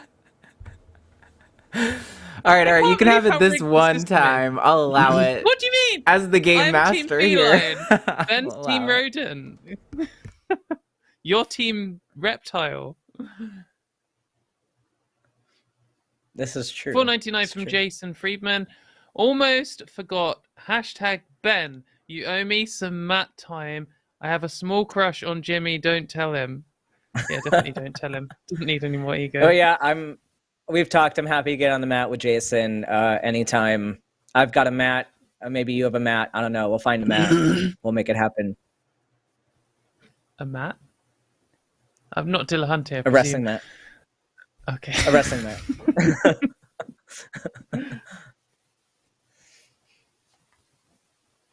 mat. Is it? Me? I guess it's me. $4.99 from Ramona. OMG, you're a doctor too? Hashtag team Dr. Katy. Hashtag who's this Ben guy? Why is Katy getting... Katy did not put a decade into becoming a doctor. Fuck off. No, she doesn't deserve that. Ben, I didn't put in a decade because I didn't need to, like you. Yeah, I'll give you some... You know what would be a great punishment sometime? I should make Katy do practice medical board questions on air. That would be fucking hilarious. Okay, if they multiple choice them in. I would also like to be inconsistent. Love Katy. Hashtag Team Ben. Pfft. Your love means nothing to me. See, the betrayal is going both ways. We've got inconsistencies in the votes versus their statements. We've got a treacherous crowd tonight. Right. $10 from Gabagool. Congratulations on becoming an official doctor, Ben. Hashtag Katy's facial expressions when Dr. Ben is talking medical procedures. I mean, she does have good facial expressions, but yeah. €5 from DIY Patrick. Congratulations, Katy. Hashtag Team Dr. Ben. What even is this? Sorry, Pop, you're getting jiggled there. $5 from Boltorian, my friend. Congratulations, Ben. So proud of you. Hashtag Team Dr. Ben. See, I'm very happy at least Bolt voted for me because we're like IRL friends. So I would hope that my IRL friends would vote for me, but I don't know. Maybe it's a testament to how I really act and why you should really be scared. €5 from King Nick 94. How many votes for Arden and Jimmy to also eat baby food? Was 75 for Arden, I guess 100 for Jimmy. He doesn't know, but he's got to do it. By the way, they have prosciutto baby food in Italy, and I find that super weird. That's so Italian. That's amazing. Hashtag Dr. Ben. Oh, I will be finding the grossest baby food. I will be eating ham baby food because that's like the most disgusting one I can think of. I'll be eating vegetarian ones, of course, but £5 from John Harding. Sorry, our honorary Dr. Ben. I may have been wrong giving Katy an equal honorary doctorate to you. What? That's so many. I wonder if it's 420 kicking in. Yeah, maybe. John comes in with another super chat and a few apologizing for the typos. Oh, that's okay, John. Don't worry. Okay. Yeah, that's fine. So am I getting an honorary doctorate as well? So do I get 2 doctorates? Do I get to be double? I don't mind that. I think if we both get honorary doctorates, that'd be fair. I mean, obviously that's the only one that counts. 5 Australian from Jackie Andronikos. Well, now that it's about honor, hashtag Team Katy. Little update, 1.5 months on Cypro, starting estrogen early June. It's a slow pace, so I'm keen to start. That's exciting. Congratulations. Yeah, congrats. On your honorary doctorate. 550 Canadian from Nonsense Aficionado. Hashtag eat the baby. Hashtag Team Dr. Ben. Hashtag next time eat cat food. I don't know how safe that is to eat cat food. You can eat cat food. You can. My ex did it. Okay. $5 from Jay Devan. Hashtag Arden eat baby food too. Well, we are 2 votes away. For either of us. We're 2 votes away from Arden having to do it. I love this for us. 20 Canadian from Kathleen Moncrief. At this point, I'm just keeping super chatting to say F you to the hackers, and you already both lost and won, so let's do hashtag Team Arden. I'm fine with the hashtag Team Ardens as long as it makes her have to do it. Yeah, that's several votes for you now, Arden. £5 for John Harding. Sorry for the typos, not sorry for the Team Katy. Hashtag Dr. Katy. No. £5 from Samantha Patrick. Hashtag Team Katy. There it is. I guess we're all eating baby food together as a family. Yay! We are actually all brother and sisters, by the way. That's a spicy reveal. The spicy. Our parents were really aggressive in transing all their kids. Yeah. And had one English baby and 2 American babies. It got mixed up. It's more exciting that way. $5 from James Core. Hashtag Team Ben. Slowly shift Pebbles Circadian to diurnal. Then we can battle Poppy versus battle. I don't think that'd be fair. Not dissing Pebbles, No. but I do think that Poppy will probably not make that a fun battle to watch. No, Pebbles is a potato. Like, she's just a fluffy potato. So Poppy's genetically engineered to destroy rodents, so yeah, that's the thing. $5 from Exaltia. Hashtag student loans Ben. Yeah, I avoided a lot of student loans by selling my soul to the military, but I still have some because unfortunately medical school is very expensive. You don't want to know how expensive. It's at least $5, I'll tell you that. $4.99 It's at least from Rob $5, McGarry. yeah. Congratulations, Dr. Venus. Hashtag Dr. Ben. God, Hey, we're doing very well. Doing very well. €5 from King Nick 1994. They also have horse meat baby food in Italy. Hashtag exposing Italian food crimes. Hashtag Katy. Yeah. I mean, my brothers ate horse sushi when we were in Japan. I wouldn't do it. $9.99 from Mario Bartolome. Seaman. Sorry, I didn't mean to put extra space before the word seaman there. Donating what I can. I caught it right at the end. Oops. Hashtag Team Katy for what this hashtag is. Thank you. $5 from Larry Fishman. Congratulations, Dr. Ben. Hashtag Team Ben. Hashtag all hail the Lemon King. Yes, because I am the Lemon King. Unacceptable! Yes. So I went back through and looked for all of the super chats that I could find. I think we have now got them all. Hopefully there's none missed. If I did miss any, I am so sorry, but that is, I think, all of the super chats. I can see one we haven't read out on the thingy from John saying, "Yeah, I'm drunk." Team Dr. Katy. Well, that's because it's $2 and we do a $5 limit here. I shouldn't have read out. But that That's okay. But that also explains why they gave you the honorary doctorate, because they're drunk. So that makes more sense now. Well, so the final score was Ben 1, and the final score was Jimmy doesn't have to eat baby food. But you did get to bully the 3 most appearing hosts on this channel into eating baby food, I guess, of our choice within reason. Ben's going to eat minced ham or whatever disgusting blended pig that is. Arden, I don't know what your preference is here. We'll see. I'm just going to eat whatever is funny for people. I don't really care. Okay, I'll see what I can find. I maybe I can. Yeah, it should be good. But there's thank some you veg everyone for that are watching the gross show. baby food. Yeah, I'll find some grim ones.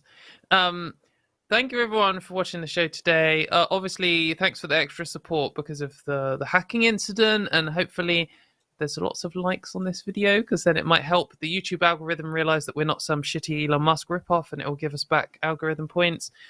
Thanks for the super chats. That's very kind. It's probably the most we've ever got, so that's really cool. And congratulations to Dr. Katy on her hard work.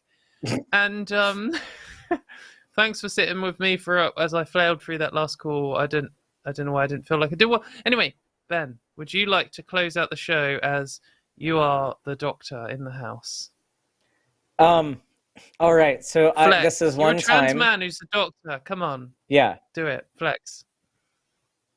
Flexing. You can't. I'm not gonna. I not don't gonna mean actually literally. flex I it, mean, you deserve to be proud.